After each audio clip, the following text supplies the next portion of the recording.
Fate's perfect timing, recently divorced, Doctor and CEO's unexpected one-night stand in a hotel room. Hi, my beautiful, cheerful and lovely family. Welcome back to your own one and only channel, Mr. Peter Stories. I hope you all are doing well and feeling blessed. Before we begin, let's take a moment for a beautiful prayer for anyone feeling stressed or in need of peace. Dear God, bless my beautiful family with strength, peace and happiness. Ease their worries, guide their hearts, and fill their lives with love and success. Amen. Today is a very special day for me because I am busy with a beautiful celebration, the wedding of my beloved sister. Please keep her in your prayers for a happy and blessed married life. How was the last story? Are you enjoying my stories? When you comment and praise my work, I feel deeply thankful to God and so proud to receive so much love from my beautiful family. Now, let's begin today's journey, filled with love, passion, and deep emotions. Sit back, relax, and enjoy. The crisp September air swept across Princeton University's historic campus, carrying with it the sweet scent of autumn and possibility. Golden leaves pirouetted through the air, nature's confetti celebrating the start of another academic year. Among the centuries-old buildings and ivory-covered walls, destiny was about to unfold in the most unexpected way. Demetrius Kingsley strode across the courtyard, his powerful frame cutting an impressive figure against the Gothic architecture. Standing 6'2", with shoulders that spoke of years of competitive swimming and skin the color of polished mahogany, he commanded attention without seeking it. His custom-tailored charcoal suit beneath a cashmere coat spoke of old money and newer ambitions, while his carelessly slung designer backpack suggested the casual confidence of youth. Time was not his friend that morning. The quarterly projections for his father's company had kept him up until dawn, the numbers dancing behind his closed eyelids, even after he'd finally collapsed into bed. Now, at 8:47 a.m., he was dangerously close to being late for advanced economic theory. Professor Richardson's infamous three-strike policy had already claimed several victims this semester, and Demetrius had no intention of becoming another statistic. He checked his Patek Philippe watch, a graduation gift from his father, and quickened his pace. The leather soles of his Oxford shoes clicked against the ancient cobblestones as he navigated through clusters of students, all lost in their own morning rituals of coffee cups and conversation. That's when fate intervened. Later, he would recall every detail of that moment with crystal clarity. The way the morning light slanted through the trees, the distant toll of the chapel bells marking the quarter hour, and the soft gasp that preceded the collision. Brenda Chantelle had been fighting her own battle with time that morning. Her arms were laden with medical textbooks, Gray's Anatomy balanced precariously atop principles of neuroscience, while essential clinical immunology threatened to escape her grip.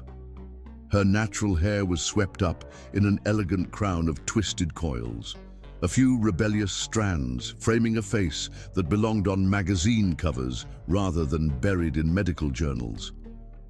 She'd been reviewing her notes for her morning presentation on neuroplasticity while walking, a habit her roommate had warned would eventually lead to disaster. As she rounded the corner of the Humanities building, her prophecy came true in spectacular fashion. The collision was both inevitable and perfect in its choreography. Demetrius, glancing at his watch one final time, stepped directly into Brenda's path.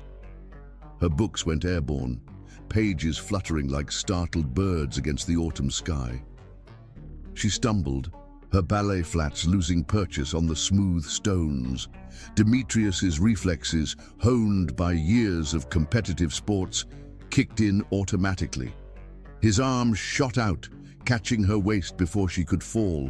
The world seemed to pause, holding its breath as they found themselves frozen in what could have been a scene from a classic Hollywood film. Their eyes met, and the busy courtyard faded away. Brenda's eyes were extraordinary, deep brown with flecks of gold that caught the morning light, framed by lashes that seemed to go on forever. They widened slightly as they met Demetrius's intense gaze, recognition flickering in their depths. She'd seen him before, of course.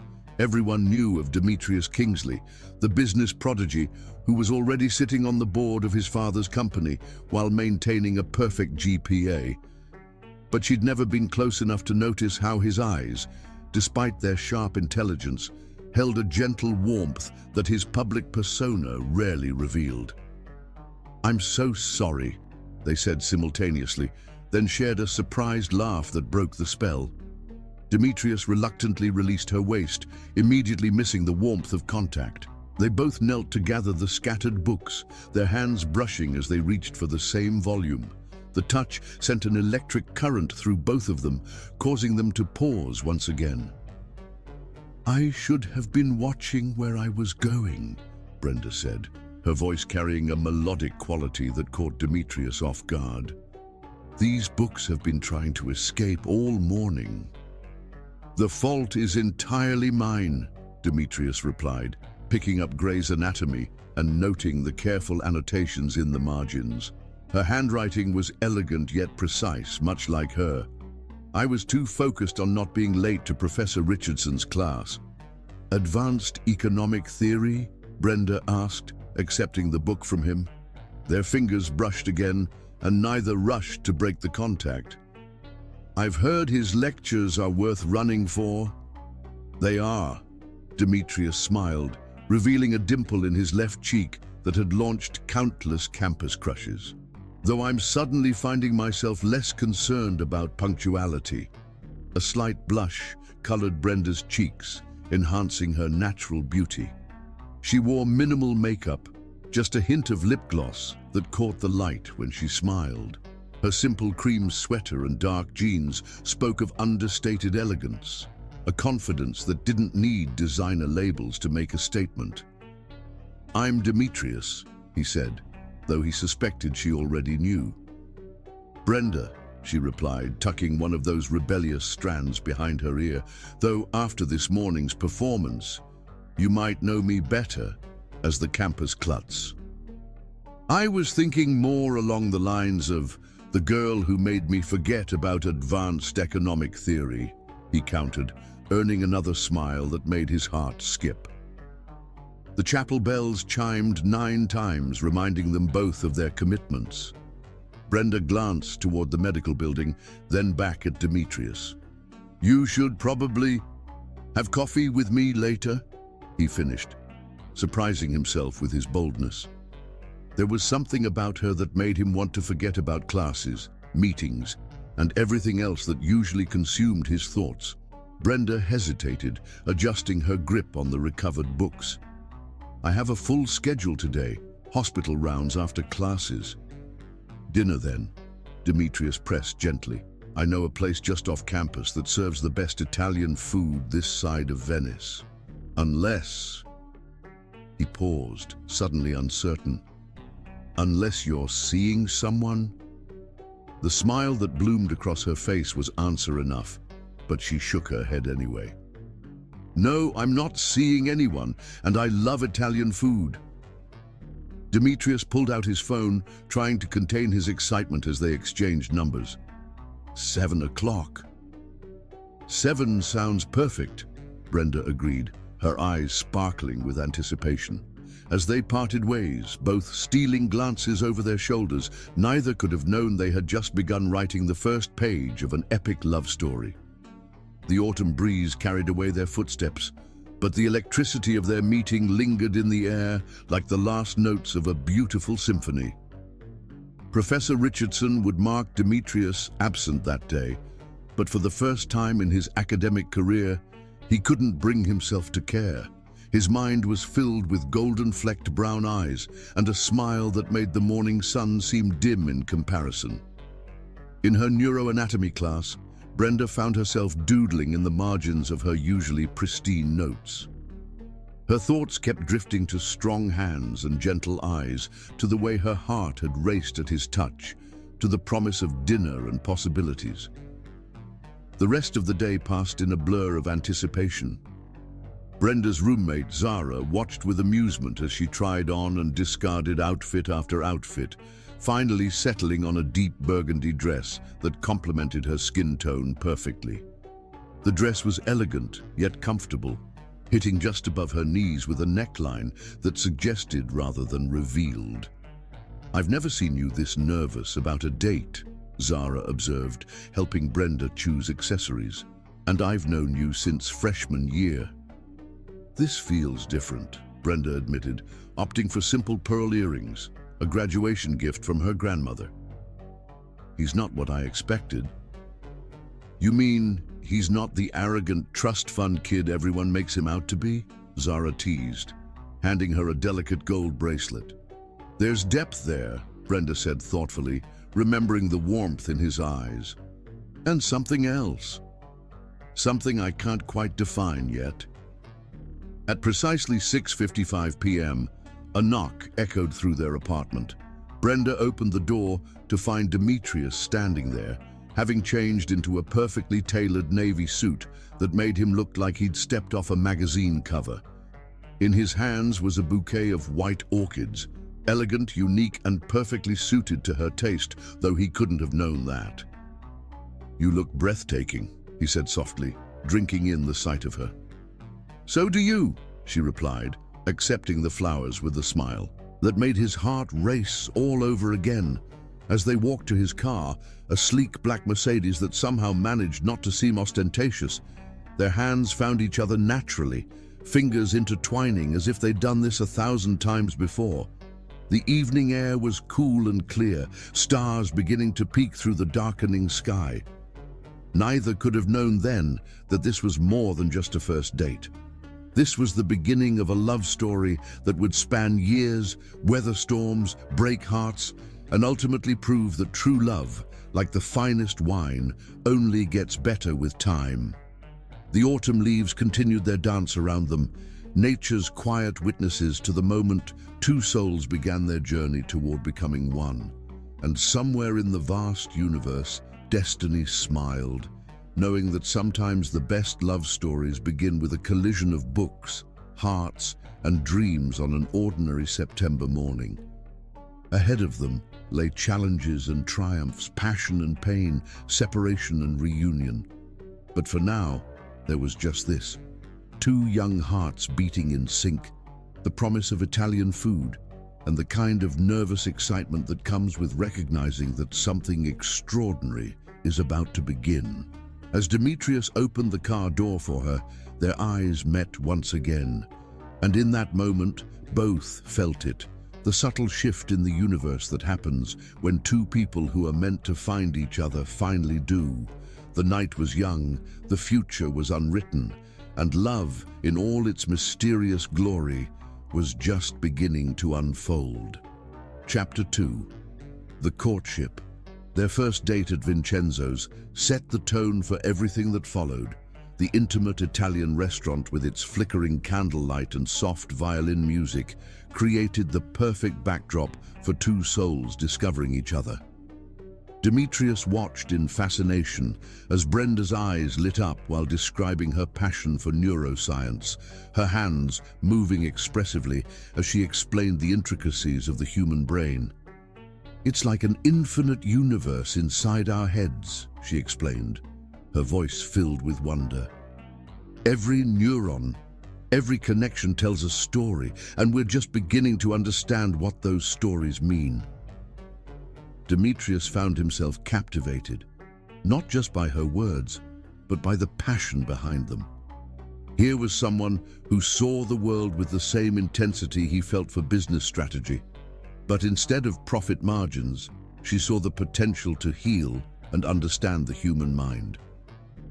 "What made you choose neuroscience?" he asked, genuinely curious.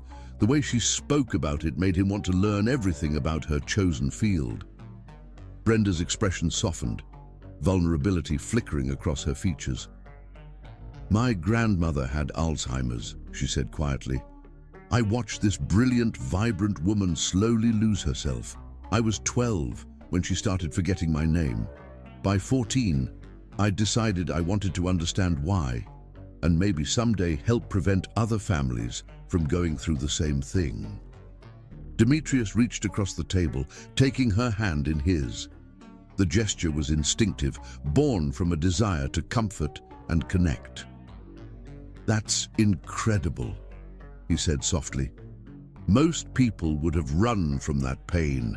You're choosing to face it head-on." Their fingers intertwined naturally, and Brenda felt a warmth spread through her chest at his understanding. "What about you?" she asked. "Was business always your destiny, or did you have other dreams?" Demetrius was quiet for a moment, absently tracing patterns on her palm with his thumb. "I used to want to be an architect," he admitted.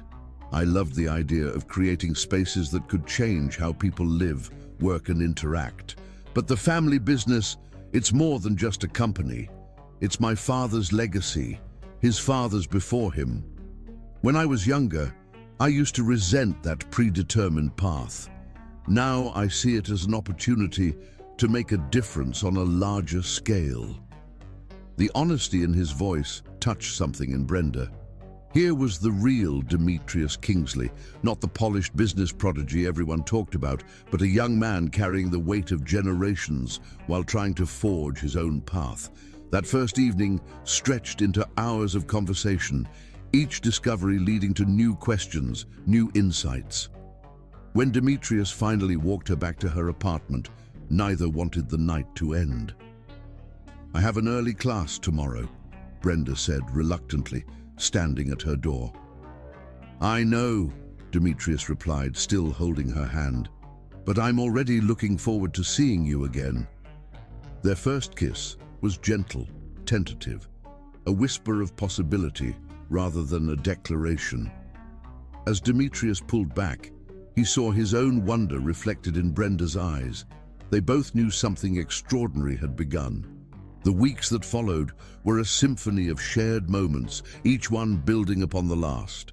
Late-night study sessions in the library became opportunities for deeper connection. Demetrius would bring coffee and snacks, claiming a quiet corner where they could work side by side. He found himself fascinated by the way Brenda highlighted her textbooks in different colors, creating a rainbow of medical knowledge. She, in turn, was impressed by his dedication to understanding complex business theories, the way he could look at a problem from multiple angles until he found the perfect solution. Sometimes she would quiz him on economic principles, and he would help her memorize the intricate pathways of the nervous system. Their different academic pursuits, rather than creating distance, sparked endless curiosity between them. Demetrius began reading medical journals in his spare time, wanting to understand Brenda's world better. She found herself paying attention to business news, eager to discuss the latest developments with him. One particularly memorable evening, they were studying in Demetrius's off-campus apartment when Brenda noticed him sketching in the margins of his notebook. Peering over his shoulder, she saw detailed architectural drawings, buildings that seemed to reach for the sky while remaining grounded in practical functionality. "These are amazing," she breathed, placing a hand on his shoulder. "You never told me you could draw like this." Demetrius shrugged, but she could see the pleasure in his eyes at her praise. "Just a hobby now. Sometimes when I'm thinking through a business problem, I find myself designing buildings instead." "Maybe they're not as different as you think," Brenda suggested, sliding onto his lap with natural ease. "Business is about building too. Building relationships, building opportunities, building futures." He wrapped his arms around her waist, touched by her insight. "How do you always know exactly what to say?" "It's a gift," she teased, then grew serious. "But really it's because I see you, Demetrius, not the heir to Kingsley Enterprises, not the business prodigy, just you." Their kiss then was deeper than their first, filled with growing understanding and deepening emotions. When they finally broke apart, both slightly breathless, Demetrius rested his forehead against hers. "I think I'm falling in love with you," he whispered. "I think I'm already there," Brenda replied softly. Their relationship became the talk of campus, but not in the way either of them had feared. There was something so genuine about their connection that it transcended the usual gossip about the wealthy business student and the brilliant medical scholar. People would see them walking hand in hand between classes, lost in conversation, and smile at the obvious joy they took in each other's company. The seasons changed, autumn giving way to winter, and their love deepened like roots growing stronger beneath the frozen ground. They developed their own traditions, Sunday morning brunches at a tiny cafe where the owner knew their orders by heart, study dates that often turned into deep discussions about life and dreams, surprise visits to each other's classes just to share a quick kiss and a coffee. Brenda discovered that beneath Demetrius's confident exterior lay a tender heart that found expression in unexpected ways. He would leave little notes in her textbooks, encouraging messages before big exams, silly jokes to make her smile, or sometimes just "I love you" written in his precise handwriting. She began keeping them all in a small box, each one a testament to their growing love. Demetrius found himself constantly amazed by Brenda's capacity for compassion. She volunteered at the university hospital, spending time with patients who needed someone to talk to. He would watch her interact with them, seeing how she could make anyone feel heard and valued, and fall in love with her all over again. Their first real challenge came when Demetrius's father had a minor heart attack. The news came during one of their study sessions, and without hesitation, Brenda packed up both their books and drove him to New York. She stayed with him through the long hours in the hospital, her medical knowledge helping him understand the doctor's explanations, her presence a steady comfort in the sterile hallways. It was during this time that Demetrius's father, James Kingsley, truly got to know the woman who had captured his son's heart. He observed how she supported Demetrius while encouraging him to rest and take care of himself, how she asked intelligent questions about his condition and treatment, and most importantly, how she made his usually serious son laugh even in tense moments. "She's exceptional," James told Demetrius one evening when Brenda had gone to get them all coffee. "Don't let her go, son." "I don't intend to," Demetrius replied, watching the door through which she had disappeared. "She makes everything in my life better, Dad. Clearer, more purposeful." The crisis passed, but the experience had changed their relationship. They had faced their first real test as a couple and emerged stronger. Demetrius found himself thinking more and more about the future, their future.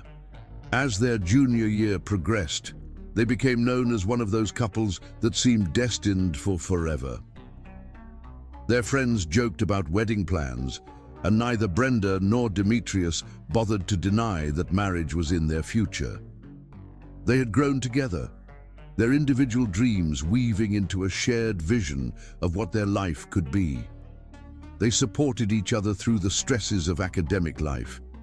Brenda's grueling medical exams, Demetrius's increasing responsibilities at his father's company. When one struggled, the other was there with encouragement, understanding, and often a home-cooked meal. Demetrius had discovered a talent for cooking, much to Brenda's delight. Their love wasn't just about the grand moments or dramatic declarations. It was about the quiet Sunday mornings spent reading the newspaper together, Brenda's feet in Demetrius's lap as they shared sections. It was about the way he would massage her shoulders after a long day in the anatomy lab, or how she would listen to him practice important presentations, offering feedback and support.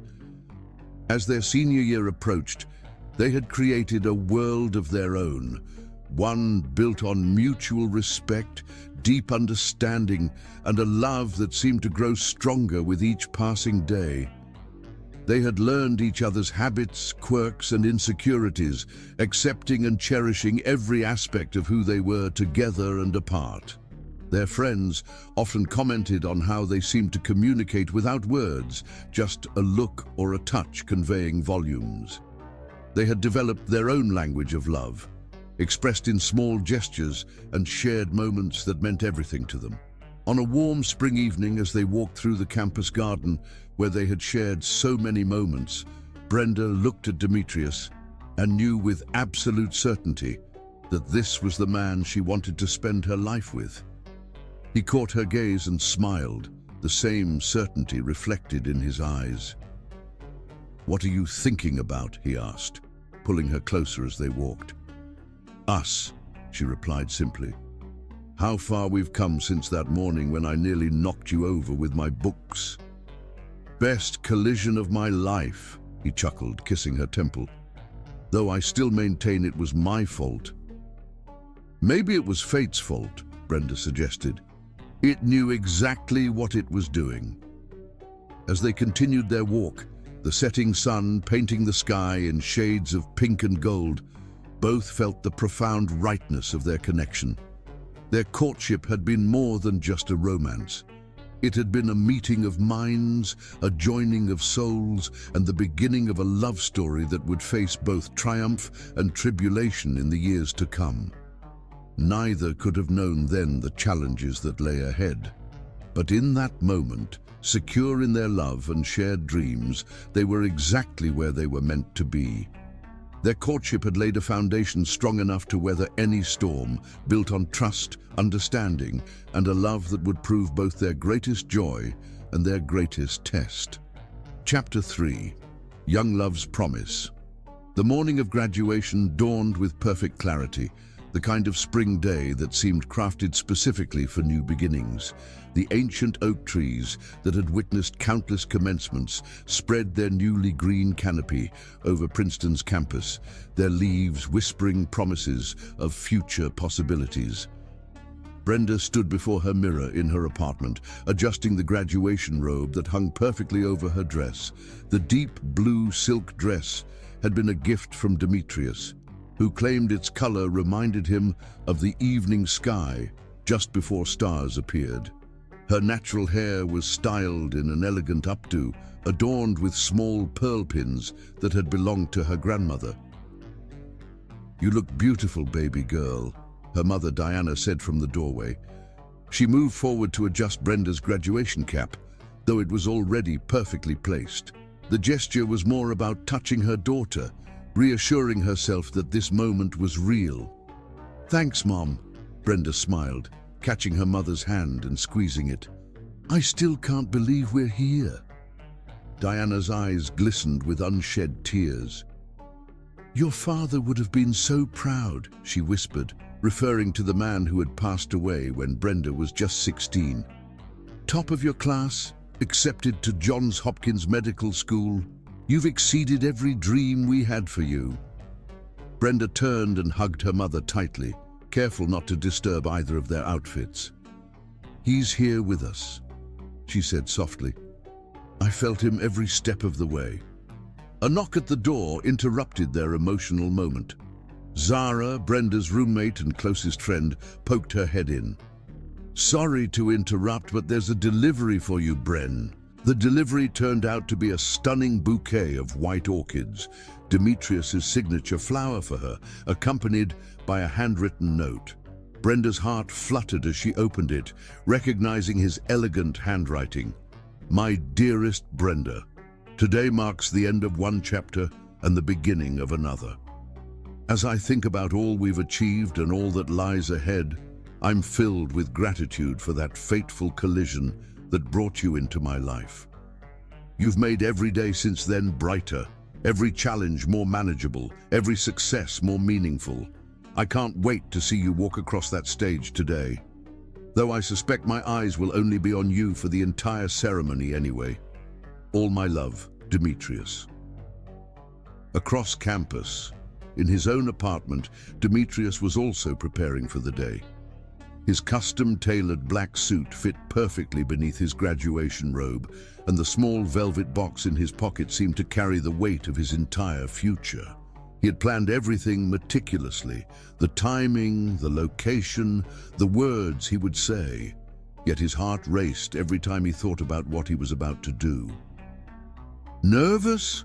his father asked, straightening Demetrius's tie, though it didn't need it. About graduating, no. Demetrius smiled, then patted his pocket. About this. Terrified. James Kingsley laughed softly. I was too when I asked your mother. But when you know, you know. And son, I've never seen two people more meant for each other than you and Brenda. The graduation ceremony itself was a blur of speeches, names, and applause. Demetrius, seated with the business school graduates, watched with pride as Brenda delivered the valedictory address for the medical school. Her words about healing, hope, and the power of human connection moved the entire audience, but he knew she was speaking directly to him when she talked about how love could change the course of one's life. After the ceremony, families and friends scattered across the campus for photos and celebrations. Demetrius found Brenda among the crowd, their eyes meeting across the sea of graduation caps and proud parents. A smile passed between them, a private message of love and congratulation. They posed for countless photos with their families, with friends, with professors who had guided them through their academic journeys. But through it all, they kept finding their way back to each other, gravitating naturally like planets in orbit. As the afternoon began to fade into evening, Demetrius gently took Brenda's hand. "Walk with me," he asked softly. She nodded, recognizing something special in his tone.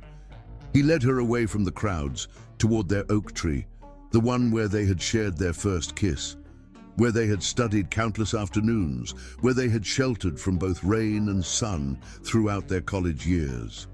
The setting sun painted the sky in shades of pink and gold, casting a magical light over the campus. Beneath the ancient branches, Demetrius turned to face Brenda. His heart was pounding, but his voice was steady as he began to speak. "Do you remember the first thing you ever said to me?" he asked, taking both her hands in his. Brenda smiled, her eyes sparkling with memory. "I said, 'I'm so sorry,' after nearly knocking you over with my books. And I said the same thing at the exact same moment," Demetrius continued. "That synchronicity should have been my first clue that we were meant to be something special. From that very first moment, Brenda, you've been in perfect harmony with my heart." He reached up to cup her cheek, his thumb gently brushing away a tear she hadn't realized had fallen. "These past 2 years have been the most incredible of my life. You've challenged me to be better, supported me when I struggled, celebrated every victory as if it were your own. You've shown me that success isn't just about business deals and profit margins. It's about building a life rich in love, purpose, and meaning." Dropping to one knee, Demetrius pulled the velvet box from his pocket. Brenda's hands flew to her mouth as he opened it, revealing a stunning platinum ring. The center diamond was flanked by smaller stones that caught the evening light, creating a constellation of sparkles. "This ring was my grandmother's," he explained, his voice thick with emotion. "She made me promise to give it only to someone who made me feel the way my grandfather made her feel. Like every day was an adventure, every moment precious, every challenge conquerable because we faced it together." "Brenda Chantelle," he continued, looking up into her tear-filled eyes, "you are the love of my life, my best friend, my partner in everything. These past 2 years have been the beginning of our story, and I want to spend the rest of my life writing the next chapters with you. Will you marry me?" The world seemed to hold its breath in that moment.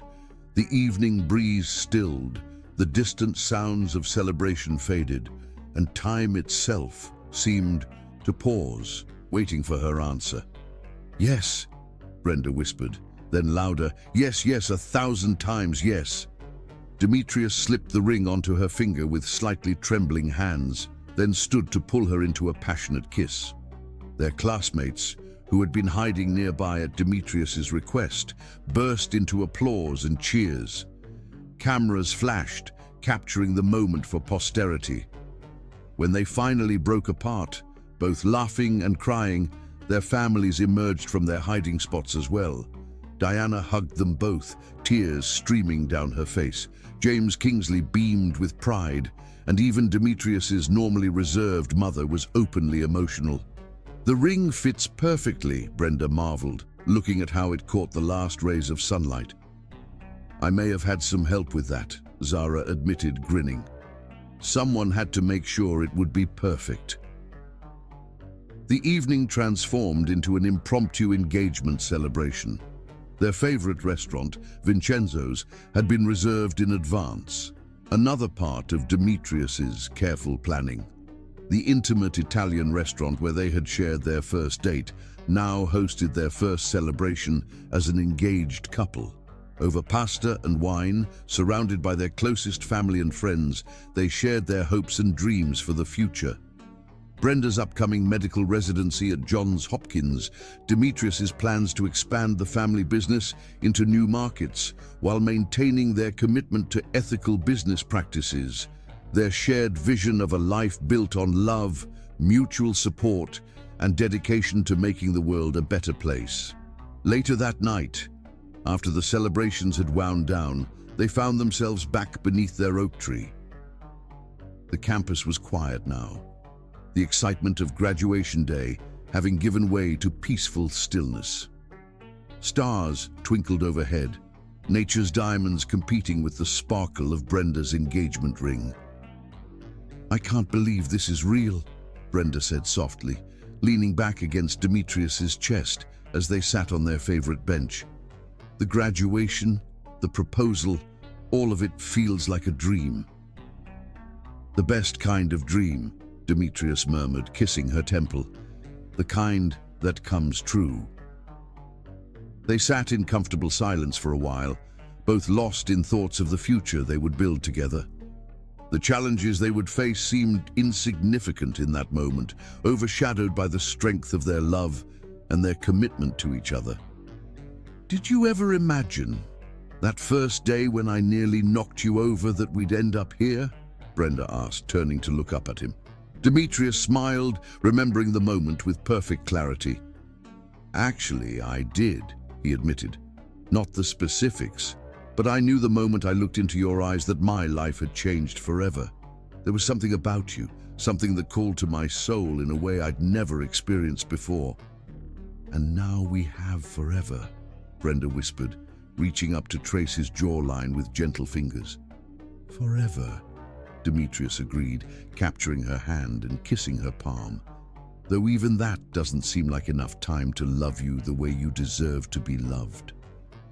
As the night deepened around them, they remained in their private world, sharing kisses and dreams beneath the stars. Their oak tree stood sentinel over their promises, its ancient branches witness to another chapter in their love story. Neither could have known then the storms that lay ahead, the pressures of career and family obligations that would test their bond to its breaking point.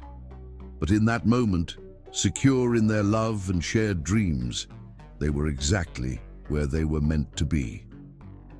The campus was quiet now, the excitement of graduation day having given way to peaceful stillness. Stars twinkled overhead, nature's diamonds competing with the sparkle of Brenda's engagement ring.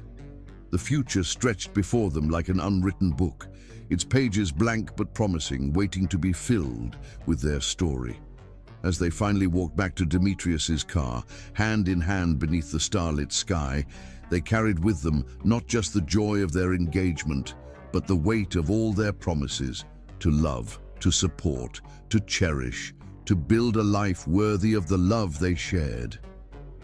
Their story was just beginning, and though they couldn't see the challenges that lay ahead, their love felt strong enough to weather any storm.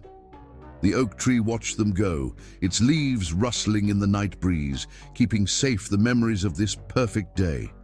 The day when young love's promise was sealed with a ring, a kiss, and 1,000 dreams of forever. Chapter 4.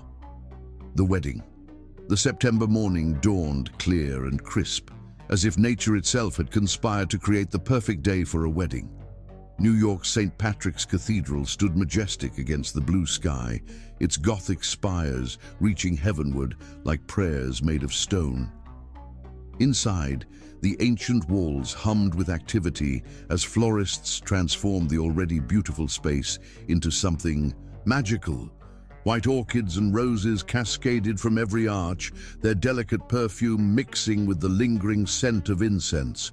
Crystal chandeliers caught the light streaming through stained glass windows, creating rainbows that danced across the marble floors.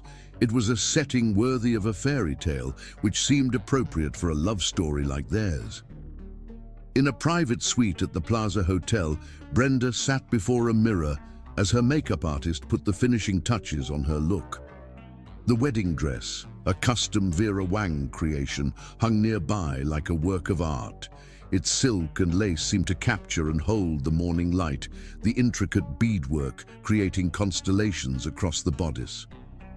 "You're so calm," Zara observed, adjusting her own bridesmaid's dress, a deep burgundy that complemented the autumn theme. "I expected at least a few nervous breakdowns by now." Brenda smiled, meeting her best friend's eyes in the mirror. "I've never been more certain of anything in my life," she said simply. "Everything else, the flowers, the music, the food, it's all just details. What matters is that at the end of today, Demetrius and I will be husband and wife." Diana entered the room then, carrying a small velvet box. "Something borrowed," she said softly, opening it to reveal a stunning pearl and diamond necklace. "Your father gave this to me on our wedding day. He'd want you to wear it on yours." Tears threatened to ruin the perfect makeup as Brenda hugged her mother. "He's here with us today," Diana whispered, echoing their words from graduation day. "In every smile, every happy tear, every moment of joy, he's here." Across the city, in another suite at the Plaza, Demetrius was adjusting his bow tie for the 100th time. His custom Tom Ford tuxedo fit perfectly, but he couldn't seem to stop fidgeting with it. "Son," James Kingsley said, placing a steady hand on his shoulder, "relax. You look perfect." "I just want everything to be perfect for her," Demetrius admitted, turning to face his father. "Brenda deserves nothing less." James smiled, remembering his own wedding day jitters. "The only thing that needs to be perfect is your love for each other, and that already is." A knock at the door announced the arrival of Demetrius's best man, his cousin Marcus. "Car's ready," he announced. "Time to get you to the church before the bride thinks you've gotten cold feet." The cathedral was filled to capacity. Over 1,000 guests, including family, friends, business associates, and what seemed like half the medical community of New York. The mixture of cultures and traditions was evident in the crowd. African-American families in their Sunday best, sitting alongside old money society types, young doctors and business prodigies mingling with elderly relatives who had flown in from around the world. As the string quartet began to play, the wedding party made their entrance. The bridesmaids, led by Zara, processed down the aisle like autumn leaves dancing in the wind, their burgundy dresses creating a beautiful contrast against the white flowers. Then the music changed, the first notes of the bridal march filling the sacred space, and every guest rose to their feet. The massive doors opened, and there stood Brenda, a vision in white, on the arm of her uncle who would give her away in her father's absence. Demetrius, waiting at the altar, felt his breath catch in his throat. The sight of her, backlit by the morning sun streaming through the cathedral doors, would be forever etched in his memory. Her dress seemed to float around her as she moved, the beaded bodice catching the light like stars. But it was her smile, radiant and full of love, that brought tears to his eyes. As she made her way down the aisle, time seemed to slow down. Each step brought her closer to their future together, each moment more precious than the last. When she finally reached him and her uncle placed her hand in his, Demetrius felt his heart might burst with joy. "You are stunning," he whispered, his voice thick with emotion. "So are you," she whispered back, squeezing his hand. The ceremony was a beautiful blend of traditions, honoring both their family's heritage and their shared faith. The Archbishop's words echoed through the cathedral as they exchanged their vows, promises of love, fidelity, and partnership that came straight from their hearts. I, Demetrius James Kingsley, his voice rang clear and strong, take you, Brenda Diana Chantelle, to be my wife. I promise to love you unconditionally, to support you unfailingly, to honor and respect you all the days of my life, in times of joy and in times of hardship, in sickness and in health. I pledge myself to you completely and forever. Brenda's voice trembled slightly with emotion as she repeated her own vows. I, Brenda Diana Chantelle, take you, Demetrius James Kingsley, to be my husband. I promise to love you without reservation, to support you in your goals and dreams, to laugh with you in times of joy and comfort you in times of sorrow. I give you my hand, my heart, and my love from this day forward, for as long as we both shall live. The exchange of rings was handled with equal gravity and joy. The platinum bands, inscribed with their initials and wedding date, symbolized their eternal commitment to each other. As Demetrius slipped the ring onto Brenda's finger, joining it with her grandmother's engagement ring, he marveled at how right it looked there, as if her hand had always been meant to wear his ring. When the Archbishop finally pronounced them husband and wife, their kiss was both tender and passionate, a perfect expression of their love. The cathedral erupted in applause and cheers, the joy of the moment too great to be contained by traditional church decorum. The reception at the plaza's grand ballroom was nothing short of magical. The space had been transformed into an autumn wonderland, with thousands of white orchids and burgundy roses creating a romantic backdrop. Crystal chandeliers cast a warm glow over the proceedings, while candlelight made everything seem to shimmer. Their first dance was to At Last by Etta James, the classic song perfectly capturing the feeling of finally being together as husband and wife. As they moved across the dance floor, lost in each other's eyes, their guests watched with smiles and happy tears. I love you, Mrs. Kingsley, Demetrius murmured, pulling her closer. I love you too, Mr. Kingsley, Brenda replied, her head resting on his shoulder, always and forever. The evening progressed like a beautiful dream. The food was exquisite, the champagne flowed freely, and the dance floor was never empty. The gospel choir that had performed during the ceremony returned for a special performance that had everyone on their feet. Speeches from family and friends brought both laughter and tears. Zara spoke about watching their love story unfold from the beginning, while Marcus shared childhood stories about Demetrius that had the crowd roaring with laughter. James Kingsley's speech was particularly moving. When Demetrius first told me about Brenda, he said, his voice filled with emotion, I could see something in his eyes I'd never seen before. It was as if he'd found not just love, but purpose. Brenda, you haven't just married my son, you've completed our family. Welcome home, daughter. Diana's toast to the couple spoke of love's ability to transcend loss and create new beginnings. My late husband would have loved you like a son, Demetrius, she said, tears glistening in her eyes. But I know he's here in spirit, celebrating with us and blessing this beautiful union. As the evening wore on, Demetrius and Brenda found a quiet moment alone on the balcony overlooking the city. The October air was crisp, but neither felt the cold, wrapped in each other's arms. Happy? Demetrius asked, pressing a kiss to her temple. More than I ever thought possible, Brenda replied, turning in his embrace to face him. Thank you for making all my dreams come true. Our dreams, he corrected gently. And this is just the beginning. The party continued well into the night, a joyous celebration of love and new beginnings. When it was finally time to leave, they made their way through a shower of rose petals to the waiting Rolls-Royce that would take them to their honeymoon suite.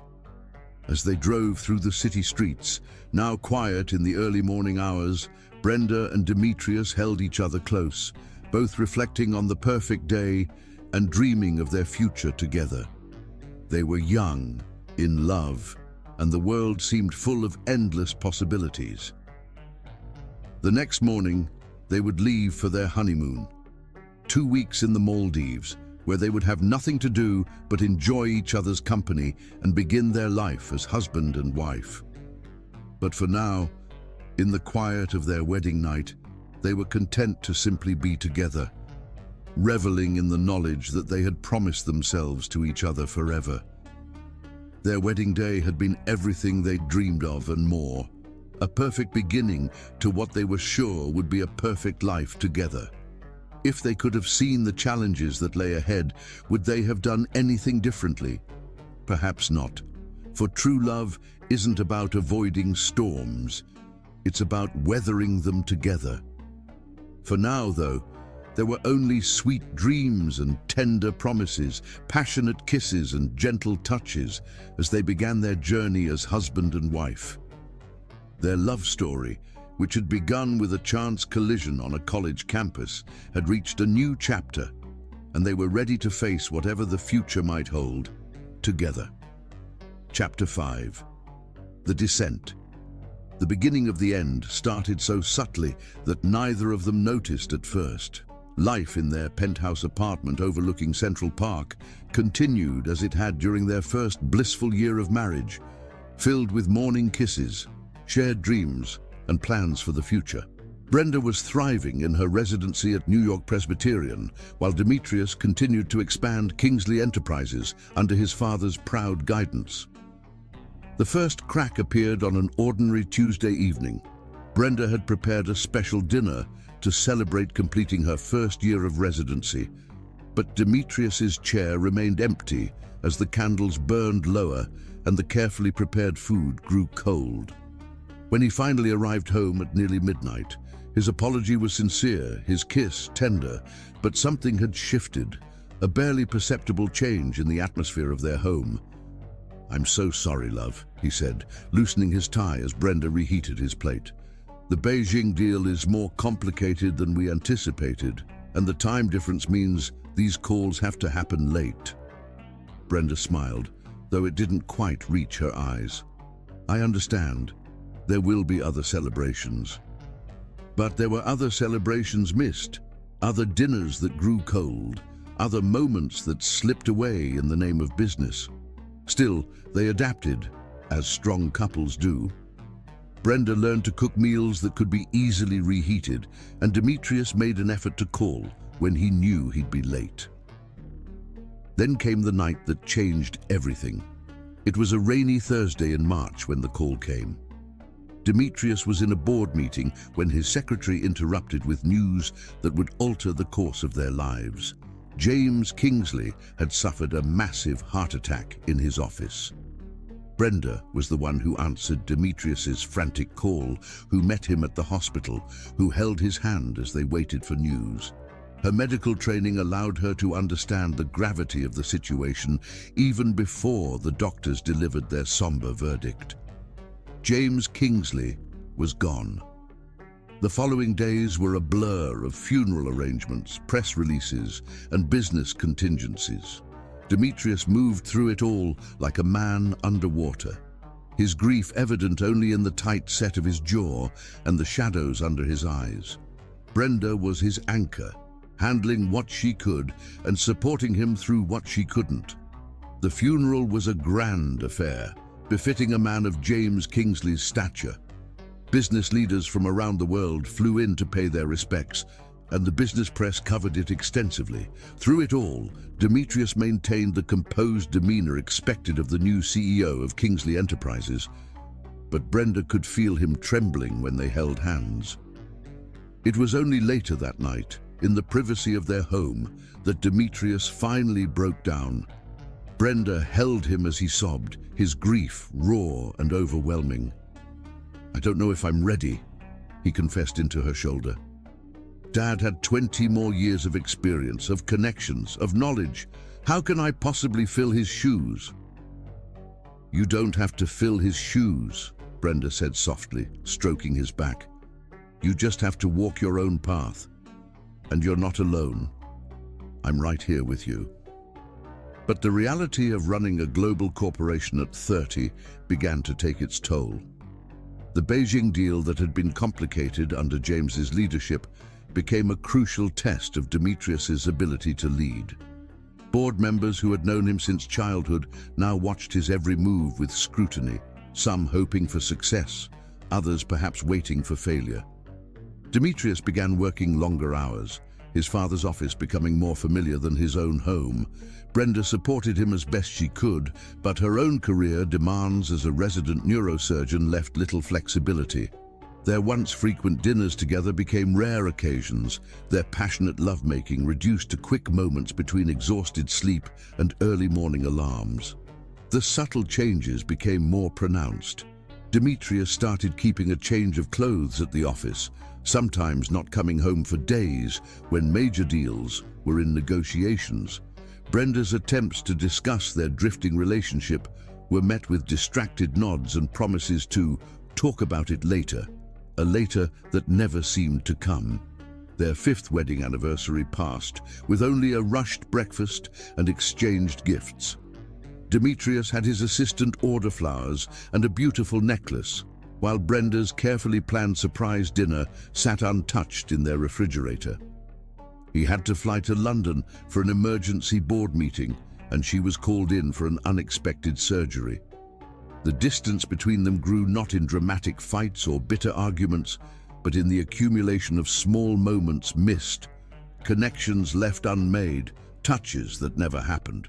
Their apartment, once filled with laughter and love, became increasingly quiet, more like a hotel they both occasionally visited than a home they shared. One particular evening marked a turning point. Brenda had taken a rare day off to prepare for an important conversation. The pregnancy test she'd taken that morning had shown 2 pink lines, and her heart had soared with joy and anticipation. She prepared Demetrius's favorite meal, set the table with their wedding china, and waited. Hours passed. Her calls went to voicemail. The food grew cold again. When Demetrius finally arrived home at 3 in the morning, he was too exhausted to notice the setup, too preoccupied with a crisis in the Asian markets to see the tears in Brenda's eyes. "Can we talk?" she asked, her voice small in the darkness of their bedroom. "Can it wait until morning?" he mumbled, already half asleep. "The Shanghai exchange opens in a few hours, and I need to be ready." Brenda lay awake that night, one hand resting on her still flat stomach, feeling more alone than she ever had. The next day, a complication ended the pregnancy before she ever got to share the news. She handled the medical procedures alone, took 2 days off work, and returned to their routine as if nothing had happened. Demetrius, consumed by a hostile takeover attempt of a key subsidiary, never knew. Their communication, once so effortless, became increasingly strained. Conversations that used to flow naturally now felt like navigating a minefield, each person careful not to disturb the fragile peace they maintained. They became experts at avoiding the real issues, discussing schedules and logistics instead of feelings and fears. The breaking point came gradually, then all at once. It was another missed dinner, another cold meal, another night of Brenda eating alone at their massive dining table. But this time, something in her snapped. When Demetrius came home near midnight, he found her sitting in the dark living room, still in her doctor's coat. "Brenda?" he asked, concern finally breaking through his perpetual distraction. "What's wrong?" "Do you remember the last time we really talked?" she asked quietly.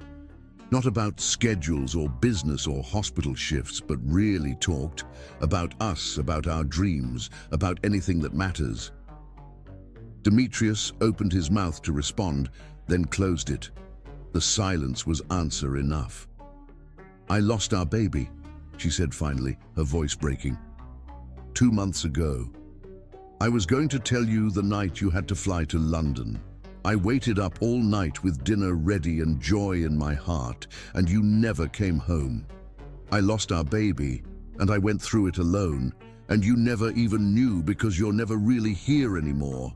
The color drained from Demetrius's face as the weight of her words hit him. He took a step toward her, but she held up a hand to stop him.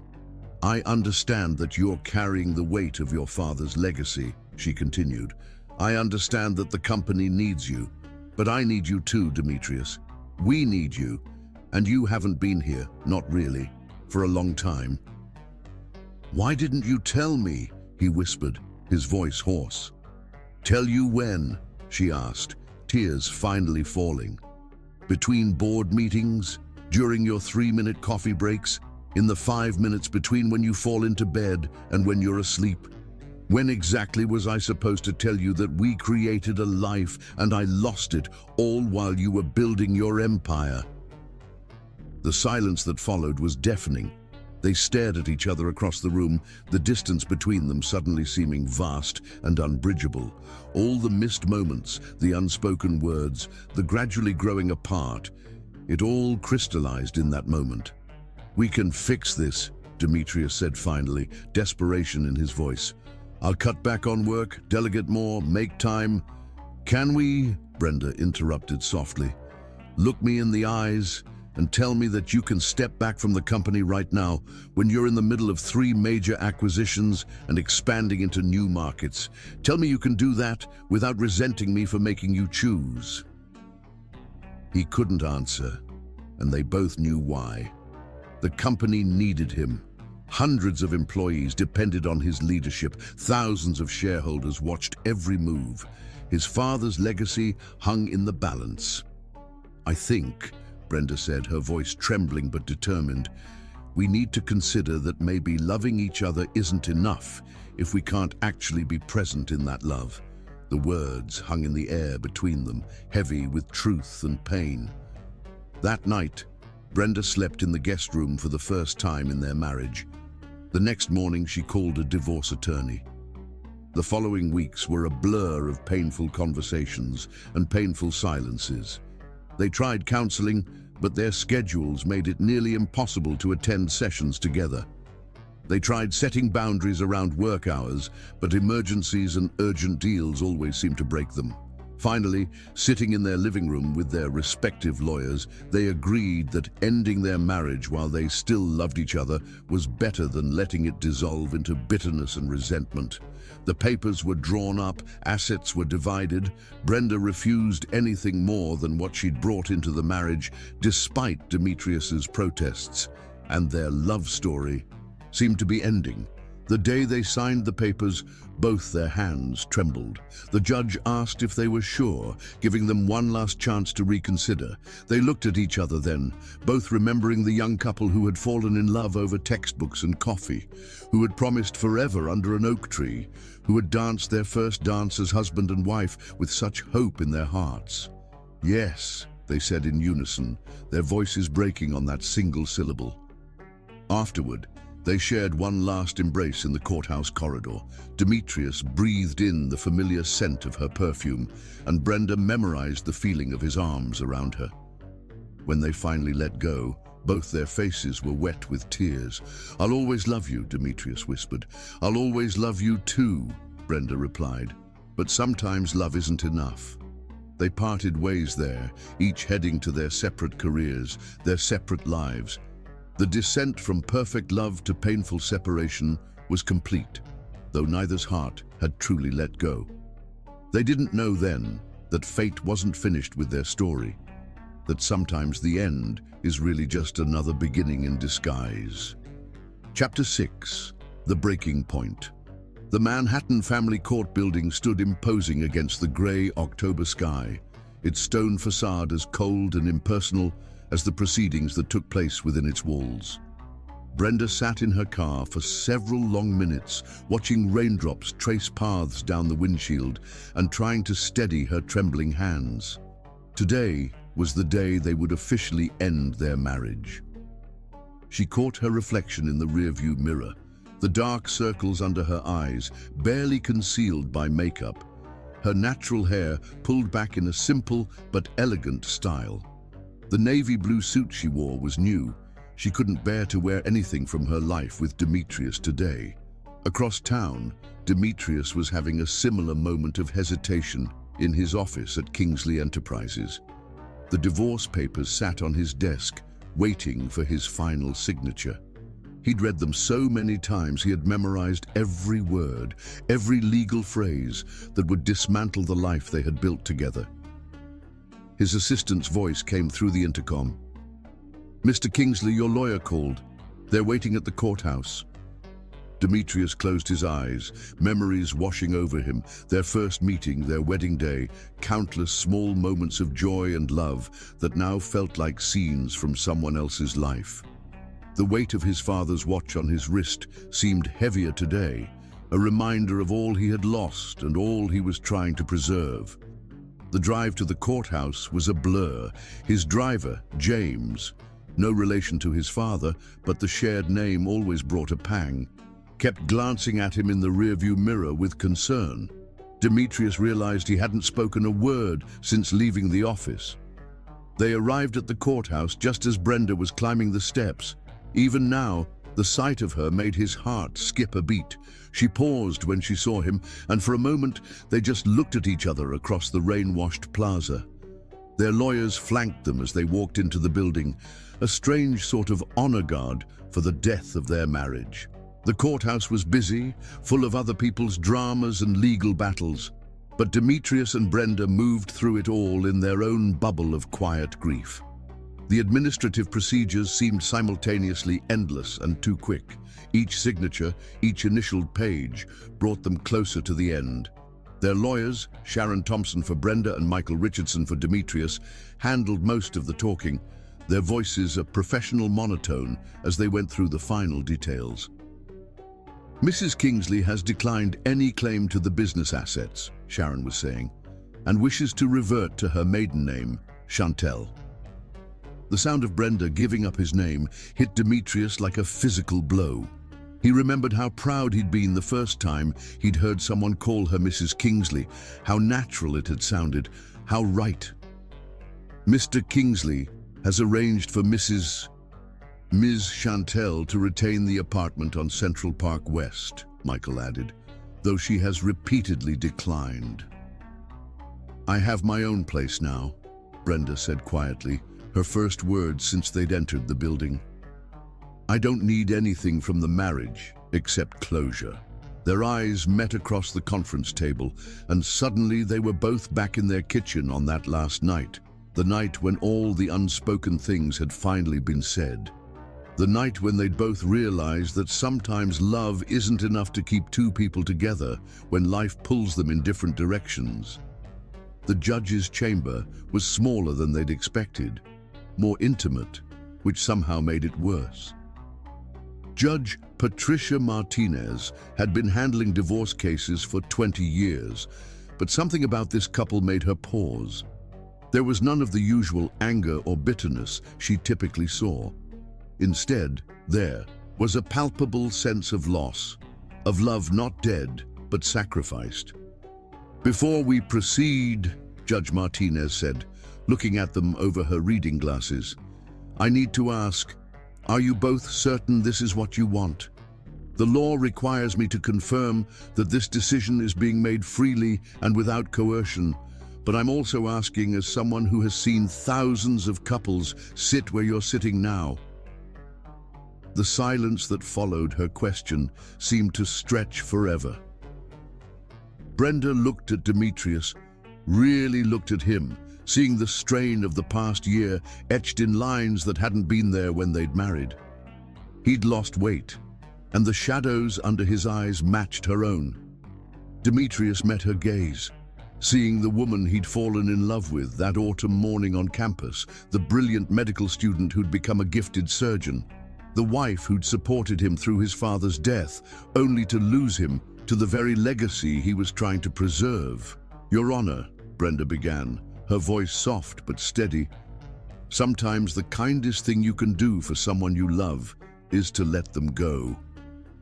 We're not ending our marriage because we stopped loving each other," Demetrius added, his voice rough with emotion. "We're ending it because we love each other enough to not want to watch that love turn to resentment." Judge Martinez nodded slowly, understanding in her eyes. Very well. Let the record show that both parties have affirmed their desire to proceed with the dissolution of their marriage. The legal language washed over them as the judge continued, words like irreconcilable differences and mutual agreement, trying and failing to capture the complexity of their situation. When it came time for the final signatures, both their hands trembled. By the power vested in me by the state of New York, Judge Martinez said finally, I hereby dissolve this marriage. The words fell like stones into still water, creating ripples that would affect them both in ways they couldn't yet imagine. It was done. 5 years of marriage, 7 years of love, countless dreams and promises, all officially ended with the strike of a gavel. They walked out of the judge's chambers in silence, their lawyers tactfully giving them space as they made their way through the courthouse corridors. Neither spoke until they reached the main entrance, where the rain had finally stopped, leaving the city washed clean and unfamiliar. Brenda, Demetrius said softly, reaching for her hand before catching himself. She turned to him, tears finally spilling over despite her best efforts. I know, she whispered. Me too. They moved toward each other as if pulled by gravity, falling into one last embrace. Demetrius breathed in the scent of her hair, trying to memorize everything about this moment. Brenda clutched at his suit jacket, her tears leaving dark spots on the expensive fabric. I'm sorry, he whispered into her hair. I'm so sorry I couldn't be what you needed. I'm sorry too, she replied, her voice muffled against his chest. I'm sorry we couldn't find a way. When they finally pulled apart, both their faces were wet with tears. Brenda reached up and gently wiped a tear from his cheek, the gesture so familiar it made her heart ache. Take care of yourself, she said softly. Don't work too hard. He caught her hand before she could pull it away, pressing a kiss to her palm. You too. Save lots of lives. Change the world like you always wanted to. Their lawyers approached then, respectfully signaling that it was time to go. Brenda turned away first, walking toward her car with Sharon beside her. Demetrius watched her go, remembering another parting on their college campus years ago, when they had been young and certain that their love could conquer anything. Just before getting into her car, Brenda looked back. Demetrius was still standing there, the man she had loved since she was 21, the man she would probably love for the rest of her life. Their eyes met one last time across the rain-washed plaza. Then she got into her car and he turned toward his, and they drove away in opposite directions. That night, alone in her new apartment, Brenda took off her wedding ring for the first time since Demetrius had placed it on her finger. She held it up to the light, watching it sparkle just as it had on their wedding day. After a long moment, she placed it in a small velvet box, along with her engagement ring, tucking them away in a drawer, but unable to completely let them go. In his office, Demetrius stood at the window overlooking the city lights, a glass of scotch untouched in his hand. On his desk, a photo caught his eye, their wedding day, both of them laughing at something just before the ceremony. He picked it up, tracing her smile through the glass. I'll always love you, he whispered to the empty room. Miles apart, they both lay awake that night, feeling the weight of their decision in the silence of their separate beds. Neither knew that this ending was really just an intermission in their love story, that fate would give them another chance to get it right. But for now, there was only the sound of rain returning to the city, washing away the day that had seen the end of their marriage, if not their love.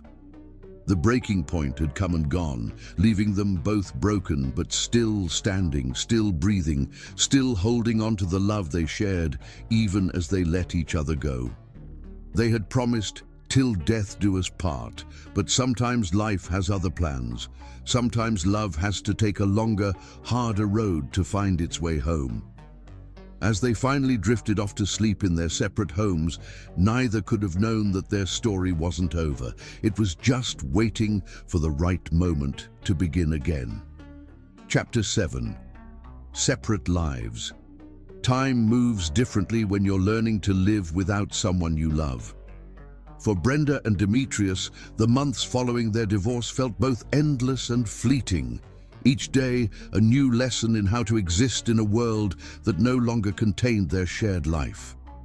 Brenda threw herself into her work at New York Presbyterian with renewed intensity. Her colleagues noticed a change in her, a fierce focus that made her already impressive surgical skills even sharper. She moved through her days with determined precision, as if keeping her hands steady in surgery could somehow keep her heart from trembling.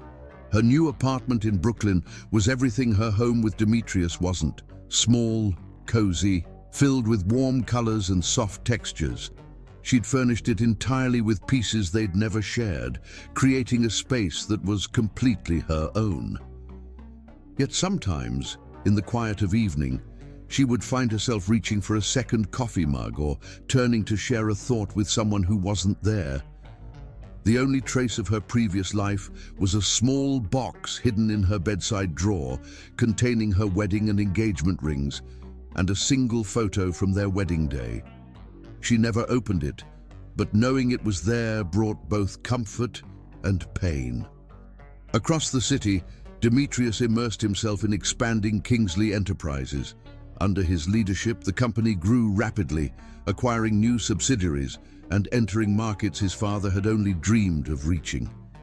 Business magazines praised his bold vision and strategic mind, but none of their glossy photos captured the emptiness in his eyes when he returned to his penthouse each night. He'd kept their old apartment, unable to bear the thought of someone else living in the space where they'd been so happy, but he rarely spent time there now, preferring to work late into the night in his office. The view of Central Park from his window reminded him too much of morning coffees shared with Brenda, of lazy Sunday afternoons spent planning their future. Their paths nearly crossed several times in those first few months. At a charity gala for the hospital, Demetrius caught a glimpse of her across the room, stunning in a deep blue gown, and felt his heart stop for a moment. Brenda saw him too, but by the time she gathered the courage to approach his position, he had already left. Another time, Brenda was getting coffee at their old favorite cafe when she saw his car pull up outside. She slipped out the back door, leaving her untouched drink behind, her hands shaking too much to hold it anyway. Their friends tried to help them move on. Zara constantly tried to set Brenda up with eligible doctors, while Marcus encouraged Demetrius to date one of the many socialites who showed interest in New York's most eligible bachelor. But both Brenda and Demetrius found themselves comparing every potential connection to what they had lost, and everyone fell short. Work became their shared escape, though they took different paths. Brenda pioneered a new surgical technique for treating brain tumors, her research gaining attention in medical journals. She began speaking at conferences, her natural warmth and intelligence making her a sought-after presenter. Demetrius's business acumen seemed to sharpen in his pain. He could see opportunities others missed, could negotiate deals that seemed impossible, could turn failing companies around with strategic precision. The business world watched in amazement as Kingsley Enterprises doubled its market value in just 18 months. But success brought its own kind of loneliness. Late at night, after particularly challenging surgeries, Brenda would find herself reaching for her phone to call Demetrius, wanting to share her achievements with the one person who had always understood her drive. She would catch herself halfway through dialing his number, which she still knew by heart. Demetrius faced similar moments. After closing major deals, his first instinct was still to call Brenda, to hear her proud voice telling him she knew he could do it. Instead, he would stand at his office window, looking out over the city they both called home, wondering if she was thinking of him too. Their separate lives developed new rhythms, new patterns. Brenda joined a yoga studio, finding peace in the controlled movements and measured breathing. She adopted a cat, a grey rescue she named Shadow, who kept her company during lonely nights of research and case studies. Demetrius took up running, pounding the paths of Central Park in the early morning hours when the city was still quiet. He would sometimes pause near their old favorite spot, remembering weekend picnics and stolen kisses, before forcing himself to run faster, as if he could outpace the memories. The seasons changed, marking time's passage. Autumn came again, painting the city in colors that reminded them both of their first meeting. Brenda found herself taking different routes to work, avoiding the Princeton campus when she had to visit New Jersey for consultations. Demetrius canceled a business trip to Princeton, sending Marcus instead. Their divorce had been amicable, their love for each other preventing any bitterness from taking root. But that same love made moving on impossible. How do you find someone new when you know you've already met your soulmate? Brenda dated exactly once in that first year, a brilliant neurosurgeon from Johns Hopkins who shared her passion for research. He was kind, intelligent, and clearly interested in more than a professional relationship. But when he kissed her goodnight after their third dinner together, all she could think about was how different it felt from Demetrius's kisses. Demetrius didn't even try dating. His mother, worried about his isolation, tried to introduce him to the daughters of her society friends. He was unfailingly polite but distant, his mind always elsewhere.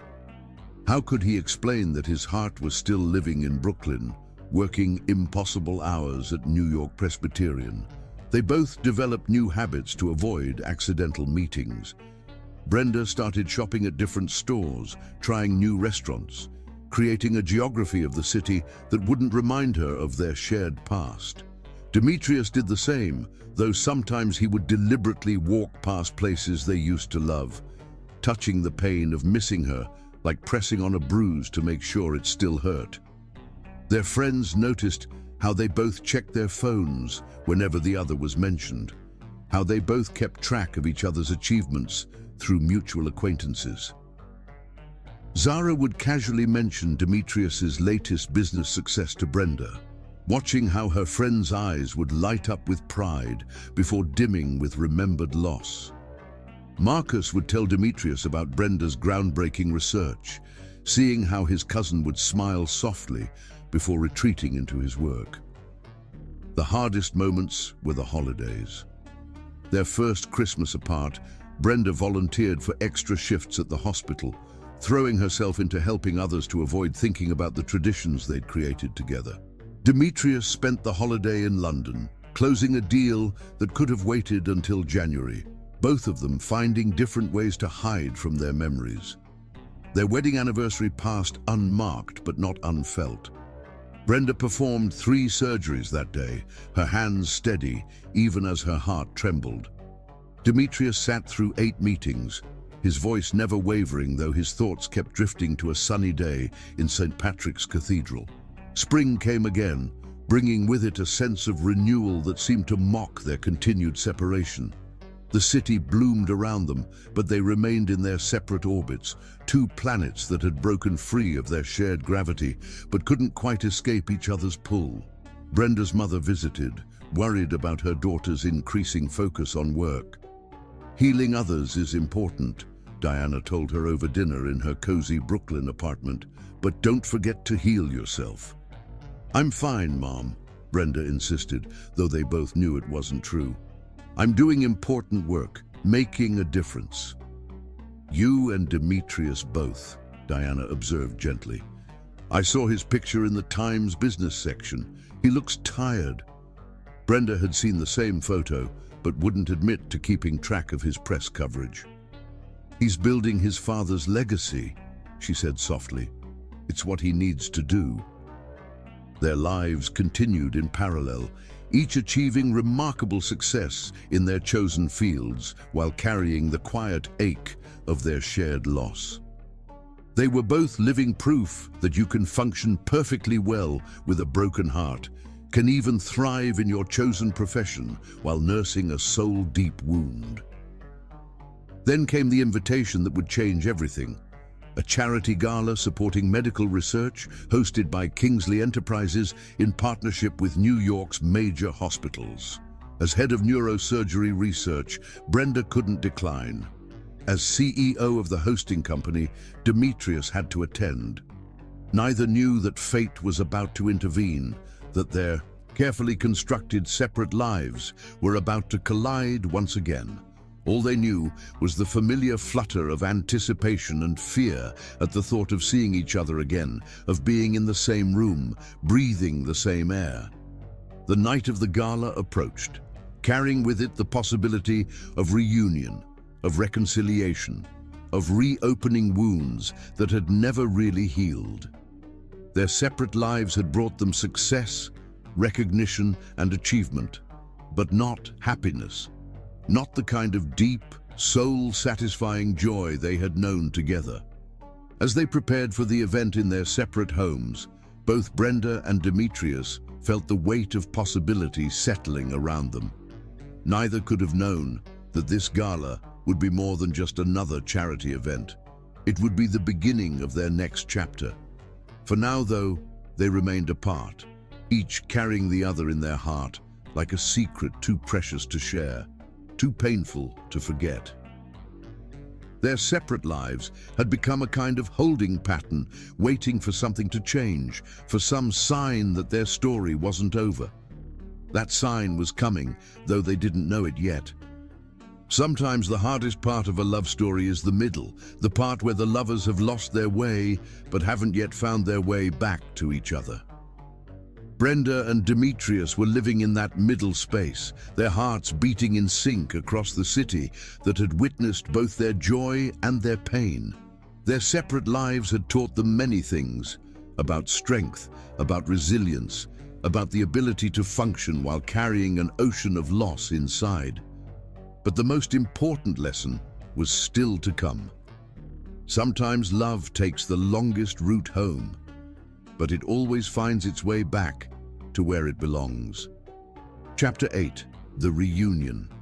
The Plaza Hotel's grand ballroom glittered like a dream, transformed for the Kingsley Foundation's annual charity gala. Crystal chandeliers cast a warm glow over the space, while arrangements of white orchids, Demetrius hadn't been able to bring himself to choose any other flower, filled the air with their subtle perfume. Brenda stood before her mirror at home, smoothing the fabric of her gown, a deep, burgundy creation that hugged her curves before flowing gracefully to the floor. She'd lost weight in the past year, but the dress had been tailored perfectly. Her natural hair was styled in an elegant updo, small diamond earrings, a gift from her mother, catching the light. "You look stunning," Zara said from the doorway of Brenda's bedroom. As her closest friend and fellow surgeon, she'd appointed herself moral support for the evening. "Are you ready for this?" "No," Brenda admitted, checking her subtle makeup one last time. "But I don't have a choice. The hospital needs this partnership with Kingsley Enterprises." Across town, Demetrius adjusted his bow tie in his office bathroom. He'd chosen to work late rather than go home to change, knowing the penthouse held too many memories of getting ready for events with Brenda. His tuxedo was impeccable, as always, but his eyes held a tension that no amount of business success could erase. "The guest list is confirmed," his assistant reported through the door. "Dr. Chantel's attendance has been verified." Demetrius closed his eyes at the sound of her name. Not Mrs. Kingsley anymore, he reminded himself.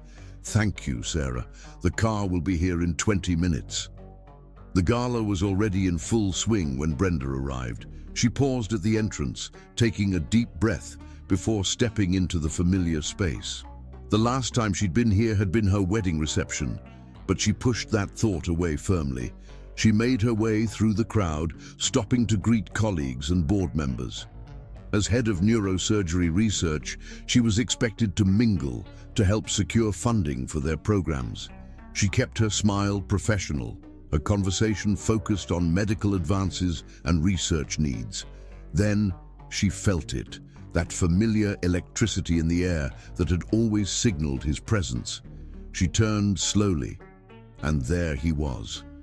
Demetrius stood across the room, engaged in conversation with a group of executives, but his eyes were fixed on her. The world seemed to narrow to just the two of them, the crowd fading into a blur of background noise and movement. He looked thinner, she noticed, the planes of his face more sharply defined. Success had left its mark in the confident set of his shoulders, but she could see the fatigue around his eyes that no one else would notice. For his part, Demetrius felt as though all the oxygen had been sucked from the room. Brenda was even more beautiful than he remembered, the burgundy of her dress making her skin glow. She'd always been stunning, but there was a new strength in her bearing, a confidence that came from standing on her own. Their eyes met across the crowded room, and for a moment they were back in college, meeting for the first time after their collision in the key courtyard. The same spark, the same recognition of something profound and life-changing. It was Demetrius who moved first, excusing himself from his group and making his way toward her. Brenda's heart pounded as he approached, her hand instinctively reaching for a glass of champagne from a passing waiter. "Dr. Chantel," he said softly when he reached her, the formality feeling strange on his tongue. "Thank you for coming tonight." "Mr. Kingsley," she replied, matching his tone while trying to ignore how her body hummed with awareness of his proximity. "The hospital appreciates your foundation's support." They stood there awkwardly for a moment, all their shared history hanging heavy between them. How do you make small talk with someone who knows your soul? "You look beautiful," he said finally, his voice dropping to a more intimate tone. "Burgundy always was your color." Brenda felt a blush rise to her cheeks. "You look well too," she managed. "I've been reading about your successes in the business papers." "And I've been following your research," he admitted. "Your new surgical technique is revolutionary." The music changed then, a slow melody that they both recognized, "At Last" by Etta James, their wedding song. Their eyes met again, shared memories reflecting between them. "Would you like to dance?" Demetrius asked impulsively. For old time's sake. She should have said no. It was too dangerous, too intimate, but her hand was already reaching for his, her body remembering the way they fit together before her mind could protest. They moved onto the dance floor, maintaining a respectable distance that still felt too close and not close enough. His hand on her waist was warm through the silk of her dress, sending shivers along her spine.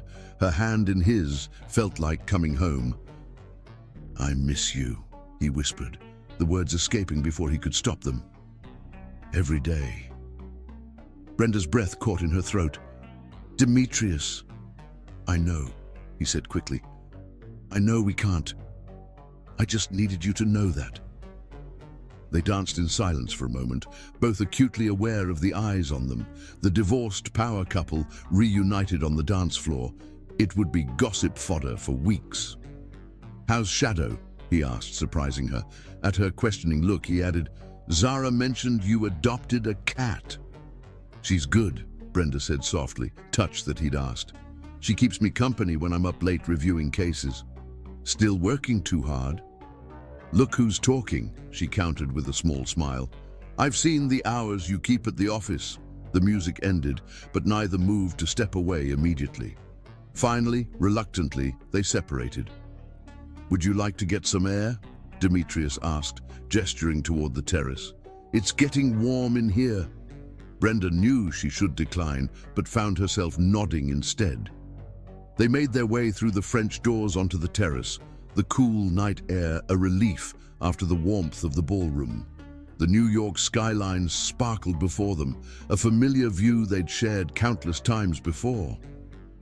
Brenda moved to the railing, looking out over the city they both loved. "Do you remember," Demetrius said, coming to stand beside her, "the night I proposed? You were wearing a blue dress, and the stars seemed especially bright." "Of course I remember," she said softly. "I remember everything." He turned to look at her then, really look at her. The year apart had changed them both, but her eyes were the same, those beautiful brown eyes with flecks of gold that he'd fallen into the first time they met. "Brenda," he started, but she shook her head. "Don't," she whispered. "Please, we can't go back." "What if I don't want to go back?" he asked, moving closer. "What if I want to go forward, but differently this time?" The air between them crackled with tension. Brenda could smell his cologne, the same one he'd always worn, the scent bringing back a flood of memories. "We tried," she reminded him. "We couldn't make it work." "We were younger then," he said, "less experienced, less aware of what we had to lose." He reached out, gently touching her cheek. Brenda closed her eyes at the contact, unable to stop herself from leaning into his hand. "I've learned," he continued softly, "this past year, running the company without you in my life, I've learned what really matters." Brenda opened her eyes to find him much closer than before. "What matters?" she asked, her voice barely a whisper. "You," he said simply. "Us. Everything else is just details." The kiss, when it came, felt inevitable. His lips met hers softly at first, then with increasing intensity as years of love and longing took over. Brenda's arms wound around his neck as his wrapped around her waist, pulling her closer. They broke apart only when the need for air became urgent, both breathing heavily. The sounds of the gala drifted out to them, a reminder of where they were. "Come home with me," Demetrius whispered against her lips. "Please." She knew she should say no, knew this was dangerous, complicated, potentially heartbreaking. But her heart had never really accepted their separation, and her body remembered his too well to refuse. The ride to his penthouse was charged with electric tension. They sat close but not touching in the back of his car, both aware that a single contact might shatter their fragile control. The elevator ride was torture, the confined space filled with unspoken words and barely restrained desire. When they finally reached his floor, it was like a dam breaking. Their kisses were hungry now, desperate with need and memories. Clothes fell away as they made their way to his bedroom, hands relearning familiar paths, lips rediscovering sensitive spots. "You're more beautiful than I remembered," Demetrius murmured, trailing kisses down her neck. Brenda's response was lost in a moan as his lips found a particularly sensitive spot. Her hands roamed his back, feeling the increased muscle definition from his morning runs. Their lovemaking was both familiar and new. They knew each other's bodies intimately, but the year apart had added an edge of desperation to their touches. Each kiss felt like coming home, each caress a rediscovery of something precious. Afterward, they lay tangled in his sheets, her head on his chest as he traced patterns on her back.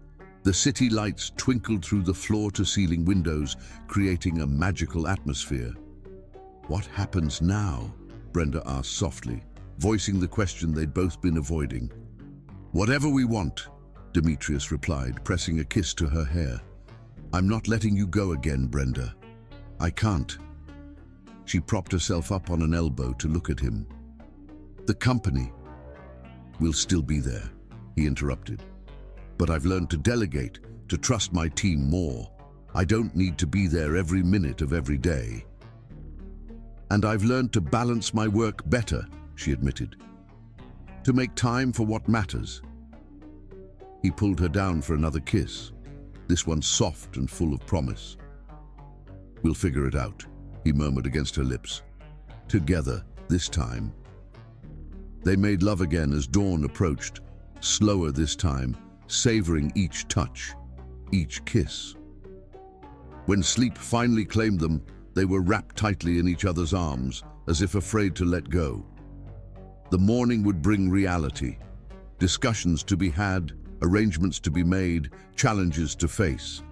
But for now, in the quiet hours before dawn, they were simply two people who had found their way back to each other, two hearts beating in sync once again. Their reunion wasn't an ending, but a new beginning. They had changed during their time apart, grown stronger individually. Now they had the chance to grow together, to build something new on the foundation of their enduring love. As the first rays of sun began to paint the sky, they slept peacefully, unaware that their story was about to enter its most beautiful chapter yet. Sometimes love needs a detour to find its true path home. Chapter 9, Morning Light. The morning sun filtered through the floor-to-ceiling windows of the penthouse, painting golden stripes across the rumpled sheets. Brenda stirred first, momentarily disoriented by the familiar yet strange surroundings. Then she felt Demetrius's arm around her waist, his steady breathing against her neck, and memories of the previous night flooded back. She lay still, savoring the warmth of his embrace, the security she'd missed during their year apart. The city was awakening beyond the windows, but in here time seemed suspended in a perfect moment of peace. Demetrius woke gradually, his arm instinctively tightening around her. For a moment he thought he was dreaming. He'd had so many dreams like this over the past year, waking up alone and aching. But the scent of her hair, the softness of her skin against his, the quiet sound of her breathing, this was real. "Good morning," he murmured, pressing a kiss to her shoulder. Brenda turned in his arms to face him, her heart skipping at the tenderness in his eyes. "Good morning," she replied softly. They looked at each other in the morning light, both seeing the changes the past year had wrought. The shadows under their eyes spoke of long nights apart, the slight hollows in their cheeks telling stories of meals missed and comfort sought in work rather than food. "You're really here," Demetrius said, reaching up to trace her cheekbone with gentle fingers. "I keep thinking I'm going to wake up and find this was all a dream." "I'm here," she confirmed, catching his hand and pressing a kiss to his palm.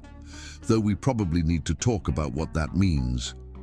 He nodded, though neither made any move to separate. Instead, he pulled her closer, needing to feel her heart beating against his chest to reassure himself that this was real. "I was such a fool," he said finally, his voice rough with emotion. "I had everything that mattered, and I let it slip away because I thought I had to prove something to my father's memory."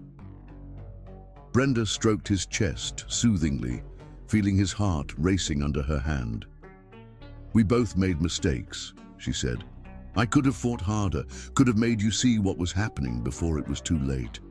"No," Demetrius said firmly, pulling back to look into her eyes. "Don't take that burden on yourself. You tried. God, how you tried. All those dinners I missed, all those times you reached out and I was too buried in work to see it.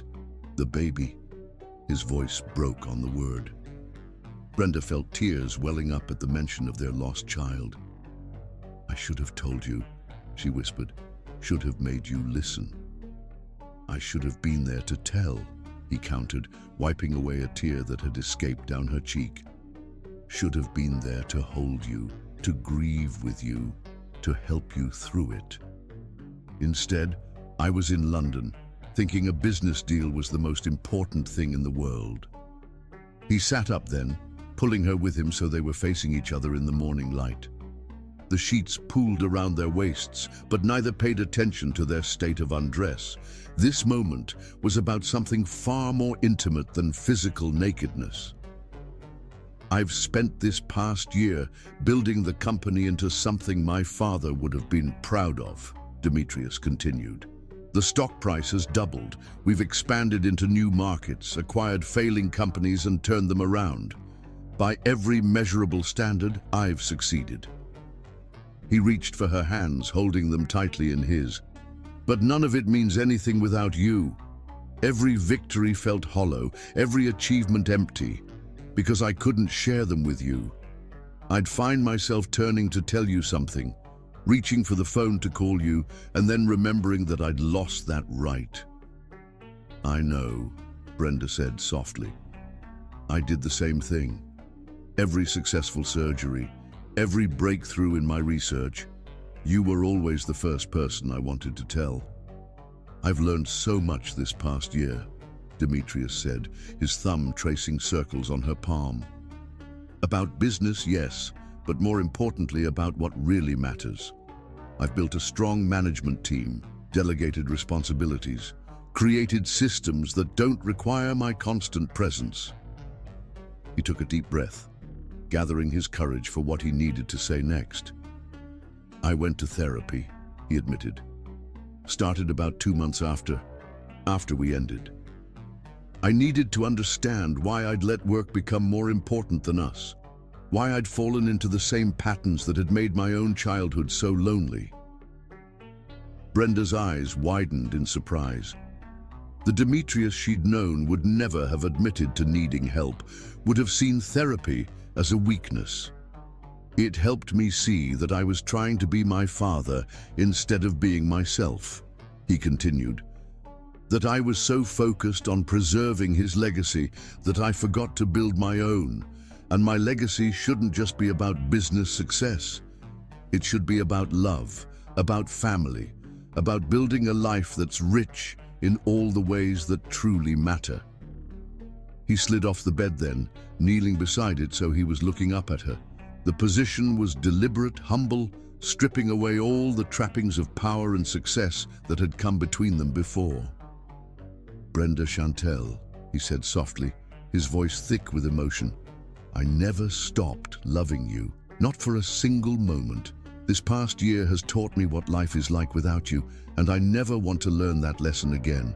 I know we can't just pick up where we left off. Too much has happened. We've both changed too much for that, but I want to build something new with you. Something better. Something that puts our love first. Tears were flowing freely down Brenda's face now, but she made no move to wipe them away. Demetrius continued, his own eyes glistening. I'm not asking you to marry me today. I'm asking for a chance to court you again, to show you that I've changed, to prove that I can be the man you deserve. And then, when you're ready, if you're ready, I want to marry you again, to make new vows that I'll keep this time. He reached up to cup her face in his hands. I love you, Brenda. I love your brilliant mind and your compassionate heart. I love how you light up when you talk about your work, how you never stop trying to make the world better. I love that you're strong enough to have built a life without me. But I'm hoping you might want to build a life with me again. Brenda covered his hands with her own, her heart so full it felt like it might burst. You've really changed, she said softly. It wasn't a question. She could see it in his eyes, in the way he held himself, in the words he chose. Because of you, he replied. Losing you made me face things about myself I'd been avoiding. Made me want to be better, not just more successful. She slid off the bed to kneel with him on the floor, bringing them eye to eye. I never stopped loving you either, she admitted. I tried, God how I tried. Threw myself into work, moved to a new apartment, tried to create a life that didn't have you in it. But you were always there, in my heart, in my memories, in every dream of the future I couldn't quite let go of. Is that a yes? He asked, hope lighting his eyes. Will you let me try to win you back? Instead of answering immediately, Brenda leaned forward and kissed him softly, pouring all her love and hope into the gentle contact. When she pulled back, they were both smiling through their tears. Yes, she whispered against his lips. Yes to trying again. Yes to building something new. Yes to loving you better this time. They came together in another kiss, this one deeper, sealed with promises and possibilities. When they finally separated, the morning sun had fully risen, bathing them in golden light that seemed to bless their new beginning. We should probably get dressed, Brenda said eventually, though neither moved to do so. I have surgeries scheduled this afternoon. I have meetings too, Demetrius admitted, but they can wait. Everything can wait. He pulled her close again, breathing in her familiar scent. Just stay here with me a little longer. They did eventually get up, sharing a shower that led to more loving exploration of each other. Over breakfast, which Demetrius insisted on cooking himself, showing off skills he'd developed during their time apart, they began the practical discussions about how to move forward. "I want to do this right," Demetrius said, watching Brenda savor the omelette he'd made. "Take our time, date properly, rebuild our foundations stronger than before." "Agreed," Brenda nodded. "We need to learn each other again, see who we've become this past year." They spent the morning talking, really talking, in a way they hadn't during their last years of marriage. Demetrius shared his plans for restructuring the company to be less dependent on his constant presence. Brenda told him about her research and her dreams for advancing neurosurgical techniques. When it was finally time for them to part, neither rushed to leave. They stood in the penthouse foyer, holding each other close, both aware that this parting was different from all the others during their marriage and their time apart. This time, they were parting to come back together, stronger and wiser. "Dinner tonight?" Demetrius asked, pressing a kiss to her forehead. "I know a little Italian place that holds some pretty special memories." Brenda smiled, remembering their first date at Vincenzo's. "I'd love that." 7 o'clock? 7 it is, he confirmed. "I'll pick you up at your place." As she left the penthouse, stepping into the bright morning light of a new day, Brenda felt lighter than she had in years. Behind her, Demetrius watched her go with a heart full of hope and gratitude, knowing that sometimes love gives second chances to those wise enough to learn from their mistakes. This was their new beginning, written in morning light and sealed with promises they both intended to keep. The path ahead would have its challenges, but this time they would face them together, stronger for having known what it meant to be apart. Their love story wasn't over. It was just beginning its most beautiful chapter yet. Chapter 10, The Second Chance. The gardens of the Hamptons estate were transformed into an enchanted wonderland under the late summer sky. White orchids and burgundy roses created natural archways along paths lit by thousands of twinkling lights. The ocean provided a constant, soothing backdrop to the scene, its waves keeping time with the beating hearts of two people about to begin again. This wedding was different from their first. More intimate, more personal, more aware of the preciousness of the promises being made. Instead of 1,000 guests in a grand cathedral, they had chosen to celebrate with only their closest family and friends, about 100 people who had supported them through both their joy and pain. Brenda stood before the mirror in the estate's master suite, her heart full of certainty and love.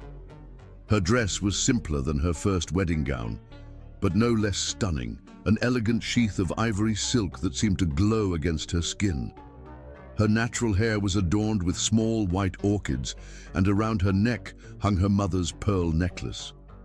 "You look radiant," Diana said, adjusting one of the flowers in her daughter's hair. "Different from your first wedding, more peaceful somehow." "I feel peaceful," Brenda replied, meeting her mother's eyes in the mirror. "Last time, I was excited about the beginning of our life together. This time, I know exactly what I'm choosing, what we're building together." The past 6 months had been a journey of rediscovery. True to his word, Demetrius had courted her properly, taking her on dates, learning who she'd become during their time apart. They'd talked for hours about everything and nothing, rebuilding their connection on a stronger foundation. He'd shown her the changes he'd made in his life, the delegated responsibilities at work, the boundaries he'd set, the priority he now placed on personal relationships over business success. She'd shared her own growth with him, her better work-life balance, her commitment to self-care, her understanding of what she needed in a partnership. His second proposal had come on a quiet evening at home, after they'd spent the day helping at a medical clinic in an underserved neighborhood, something they now did together once a month. There had been no grand gestures, no audience, just the two of them on their old bench in Central Park, the setting sun painting the sky in shades of promise. Now, standing in her wedding dress, Brenda felt none of the nerves that typically accompanied brides on their big day. This wasn't a leap into the unknown. It was a conscious choice to build a life with someone she knew deeply, loved completely, and understood truly. In another part of the estate, Demetrius adjusted his bow tie, his movements calm and purposeful. His tuxedo was perfectly tailored, but simpler than his usual business attire. Today wasn't about power or success, but about love and commitment. "Ready?" Marcus asked, watching his cousin with a smile. "More than ready," Demetrius replied, his voice steady with certainty. "I've been ready since the moment I saw her again at that gala." The ceremony setting was magical in its simplicity. Chairs were arranged in a semicircle facing the ocean, with an arch of white orchids and roses marking the spot where they would exchange their vows. The late afternoon sun cast a golden glow over everything, as if nature itself was blessing their union. As the string quartet began to play, their guests, the people who meant the most to them, took their seats. There was no formal procession this time, no rigid adherence to tradition. Instead, Demetrius walked out with his mother on his arm, honoring both his parents by wearing his father's watch and carrying a photo of James in his pocket. Then Brenda appeared, walking with her mother, and Demetrius felt his breath catch just as it had the first time he'd seen her on campus all those years ago. She was more beautiful than ever, her face glowing with love and certainty, her eyes fixed on his as she walked toward their future together. They met in the middle of the aisle, joining hands naturally, both smiling through happy tears. The officiant, a friend who had supported them through their separation and reunion, began the ceremony with words about love's ability to grow stronger through adversity. Their vows were different this time. Not the traditional promises they'd made before, but personal pledges born from experience and understanding. Demetrius spoke first, his voice carrying clearly across the gathered guests. "Brenda, my love, my heart, my home.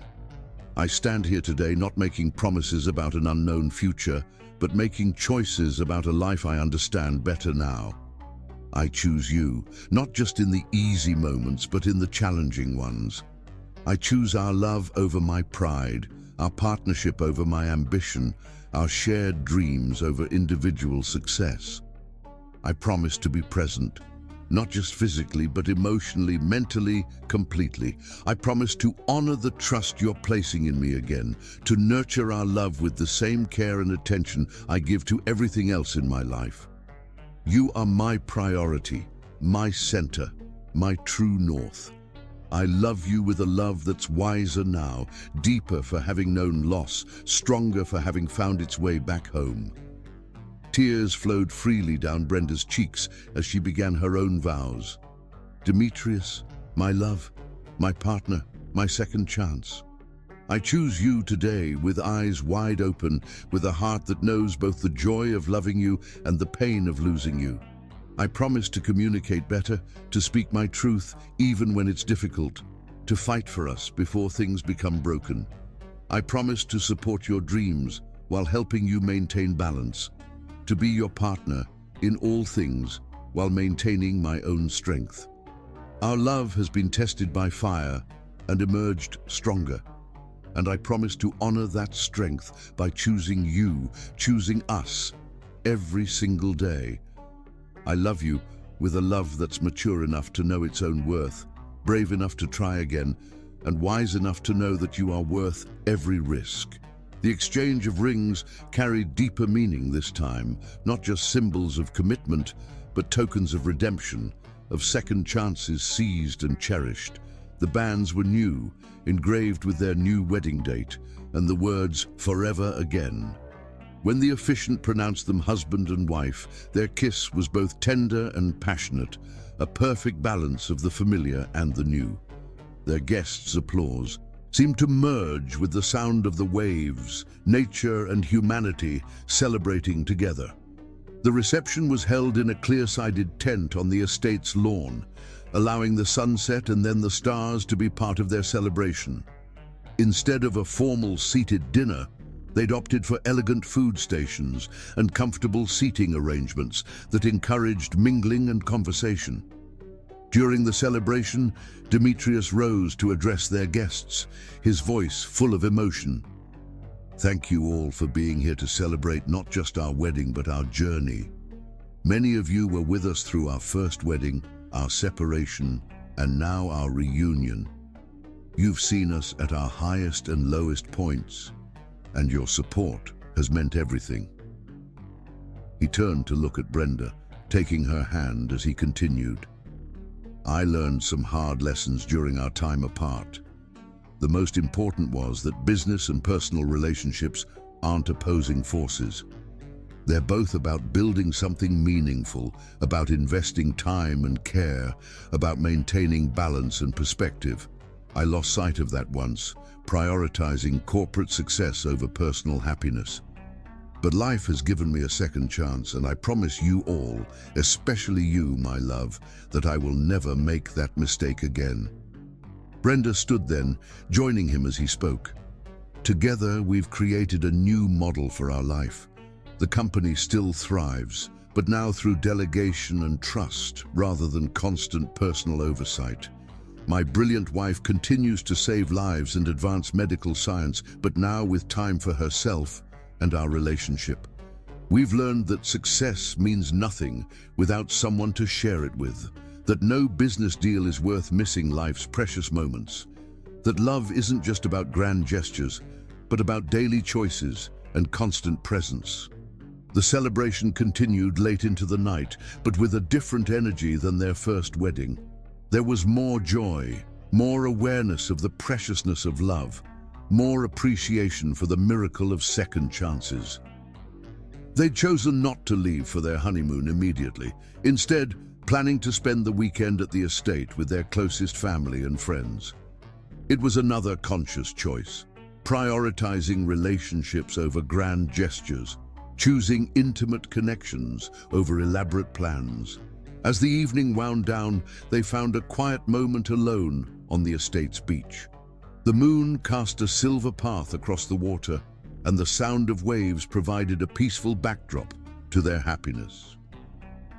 "Happy, Mrs. Kingsley?" Demetrius asked softly, holding her close. "Happier than I've ever been," Brenda replied, tilting her face up for a kiss.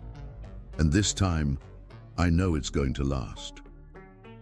They stood there in comfortable silence, watching the waves and holding each other close. Both knew that challenges would come. They were too wise now to expect perfection. But they also knew they were stronger together, better equipped to face whatever life might bring. Their second chance wasn't just a remake of their first attempt. It was something new, something stronger, something built on understanding and wisdom, rather than just hope and passion. They had learned that love isn't just about the grand moments or the perfect days. It's about the daily choices, the constant effort, the willing sacrifice of ego for partnership. As they walked back to join their guests, hand in hand under the stars, both felt the rightness of their choice. Sometimes love needs a detour to find its true path, needs to be lost before it can be truly found. Their story wasn't perfect, but it was real, and it was theirs, and it was all the more beautiful for having overcome its challenges. The night wrapped around them like a blessing, the stars witnesses to their new beginning. This time they knew would be forever. Chapter 11, Swiss Bliss. The private jet touched down at Zurich International Airport just as the sun was rising over the Swiss Alps, painting the snow-capped peaks in shades of rose and gold. Brenda and Demetrius had chosen Switzerland for their second honeymoon, 45 days of uninterrupted time together in one of the most beautiful places on earth. "Welcome to Switzerland, Mrs. Kingsley," Demetrius whispered, kissing her hand as they descended the plane's steps. The morning air was crisp and clean, carrying the promise of alpine adventures and romantic discoveries. Their first destination was the iconic Bergenstock Hotel, perched high above Lake Lucerne. Their suite offered panoramic views of the lake and mountains, with floor-to-ceiling windows that brought the majestic landscape inside. A private infinity pool seemed to merge with the lake below, creating an illusion of endless water stretching to the horizon. "This is breathtaking," Brenda gasped, walking onto their private terrace. Demetrius wrapped his arms around her from behind, pulling her close against his chest. "Not as breathtaking as you," he murmured, pressing a kiss to her neck. "Thank you for giving us this second chance." Their days fell into a rhythm that balanced adventure with intimacy. Mornings often began with sunrise yoga on their terrace, followed by long breakfasts where they talked about everything and nothing. They had learned the importance of these quiet moments together, the value of simply being present with each other. They explored the surrounding mountains, taking cable cars to dizzying heights and hiking through flower-filled alpine meadows. On one particularly memorable morning, they took a private helicopter tour of the Matterhorn, its iconic peak piercing through clouds like a sentinel of stone. "I never want to forget this moment," Brenda said, squeezing Demetrius's hand as they hovered near the mountain's face. The majesty of nature surrounded them, making their past struggles seem small in comparison. In Zermatt, they stayed in a luxury chalet that combined rustic charm with modern comfort. Their private hot tub on the balcony became a favorite spot for stargazing, the clear mountain air revealing constellations they could never see in New York. One evening, as they soaked in the warm water while snowflakes danced around them, Brenda felt a shift in her body. A subtle change that she, as a doctor, recognized immediately, but she kept the suspicion to herself, wanting to be certain before sharing her hopes with Demetrius. They moved on to Gstaad, where they spent days exploring the charming village and nights cuddled in front of their chalet's fireplace. Demetrius had arranged for a private chef to prepare their meals, but they often chose to cook together instead, finding joy in these simple domestic moments. In Interlaken, they took a romantic journey on the Glacier Express, the panoramic train windows offering spectacular views of the Swiss countryside. During a stop at a small mountain village, they found a charming old church where they spontaneously renewed their vows again, just the two of them, and an elderly local priest who spoke little English but understood the language of love. "I know we just did this officially," Demetrius said, holding both her hands in his, "but I want to promise you again, here in this peaceful place, that you will always come first. No business deal, no corporate emergency, nothing will ever be more important than us." Brenda's eyes filled with tears as she made her own renewed promises. The simple ceremony, without guests or fancy clothes, felt deeply meaningful. A private recommitment to their love surrounded by the timeless mountains. Their journey continued to St. Moritz, where they tried their hand at winter sports. Demetrius proved to be a natural at skiing, while Brenda preferred snowboarding. Their competitive spirits led to playful races down the slopes, always ending in laughing embraces and kisses that tasted of snow and joy. It was in Grindelwald, during a private gondola ride overlooking the Eiger, that Brenda decided to share her news. The setting sun was turning the mountains to gold, and the moment felt perfect. "Demetrius," she said softly, turning in his arms to face him, "I have something to tell you." He looked at her with such love that her heart seemed to expand in her chest. "What is it, my love?" "I'm pregnant," she said, watching his face carefully. "And from my calculations and the early scans I arranged, it's twins." The joy that transformed his features was everything she had hoped for. He pulled her into a gentle but passionate kiss, then dropped to his knees in the gondola, pressing his ear to her still flat stomach. "Hello, little ones," he whispered, tears streaming down his face. "I'm your daddy, and I promise you'll never doubt how much you're loved." The rest of their honeymoon took on an added dimension of joy.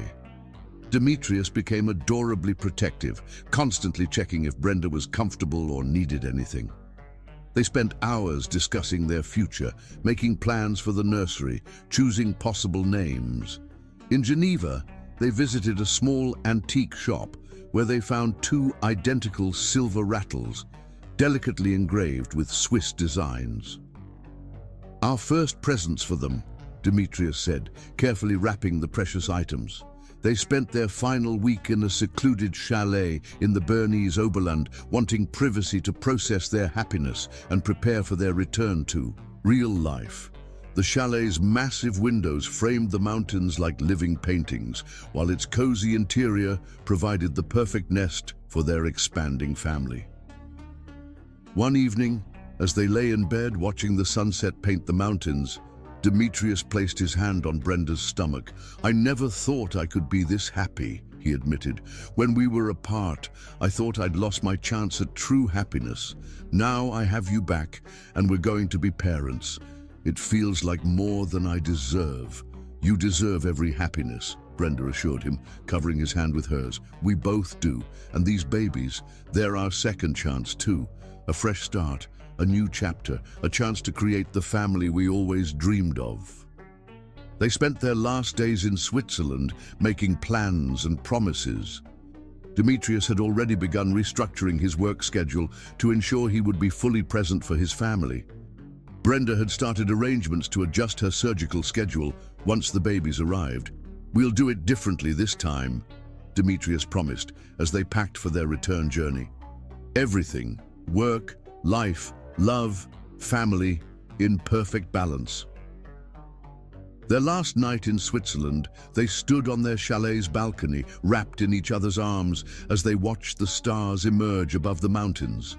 The air was crisp and clear, carrying the scent of pine and promises. "Thank you," Brenda said softly, leaning back against his chest. "For what?" "For learning, for changing, for loving me enough to try again, for these precious lives we've created together." Demetrius tightened his arms around her, his hands resting protectively over her stomach. "Thank you for giving me another chance, for loving me enough to risk your heart again, for carrying our children and making all my dreams come true."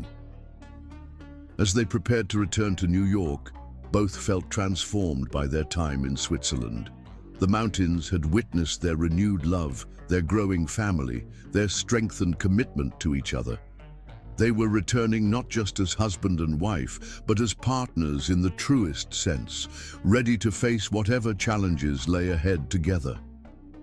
The private jet took off as the sun was setting, the Alps glowing pink in the fading light. Brenda rested her head on Demetrius's shoulder, their hands intertwined over her stomach, where their twins grew stronger each day. "Ready to go home?" he asked softly. "I am home," she replied, squeezing his hand. "Wherever we're together, that's home." As Switzerland disappeared beneath the clouds, they carried with them more than just memories of their honeymoon. They carried the peace of the mountains, the strength of their renewed love, and the precious secret of new life growing within Brenda. Twin heartbeats that would soon become the rhythm of their family's happiness. Their 45 days in Switzerland had been more than just a honeymoon. They had been a blessing, a renewal, a celebration of love strong enough to overcome any obstacle. As they flew toward their future, both knew with absolute certainty that this time their happiness would last forever. Chapter 12. Full circle.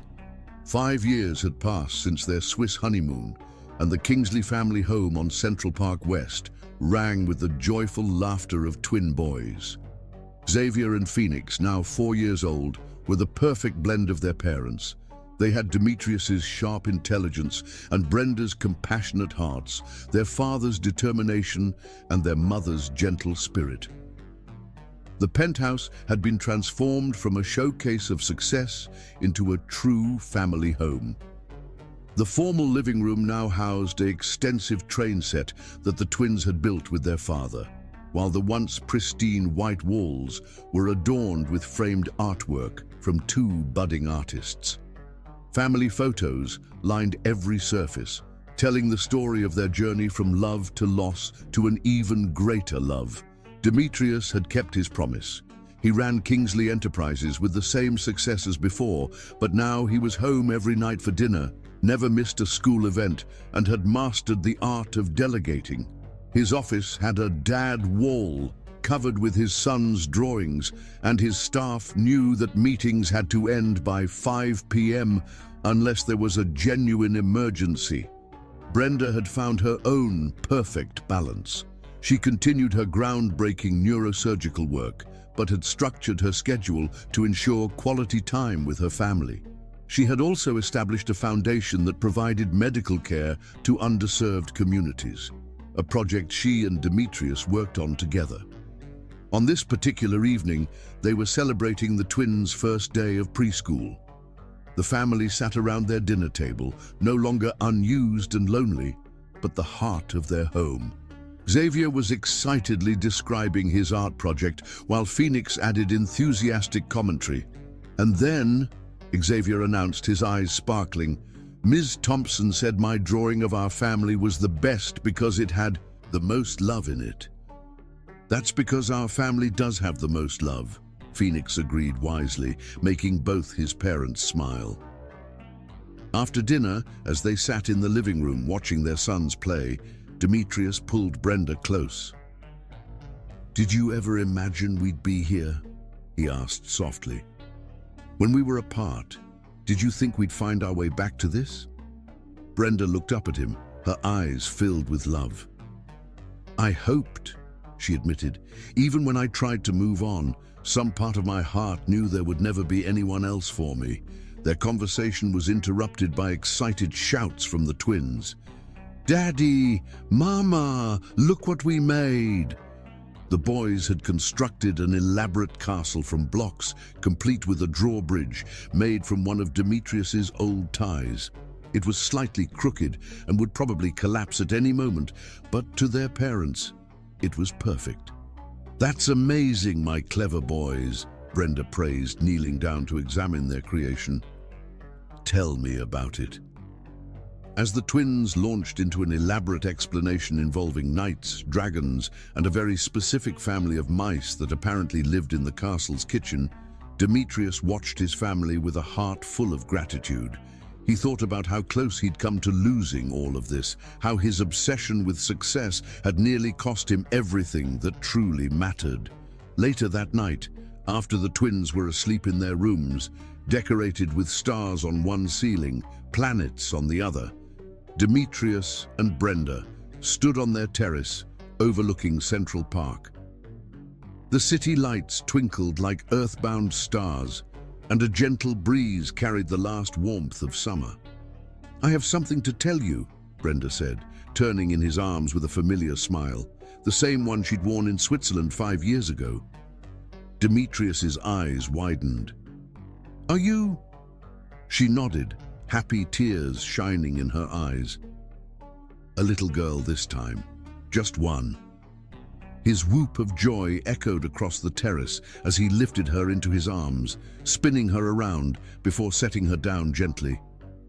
"A daughter," he whispered in awe, placing his hand on her stomach. "A little princess to complete our family."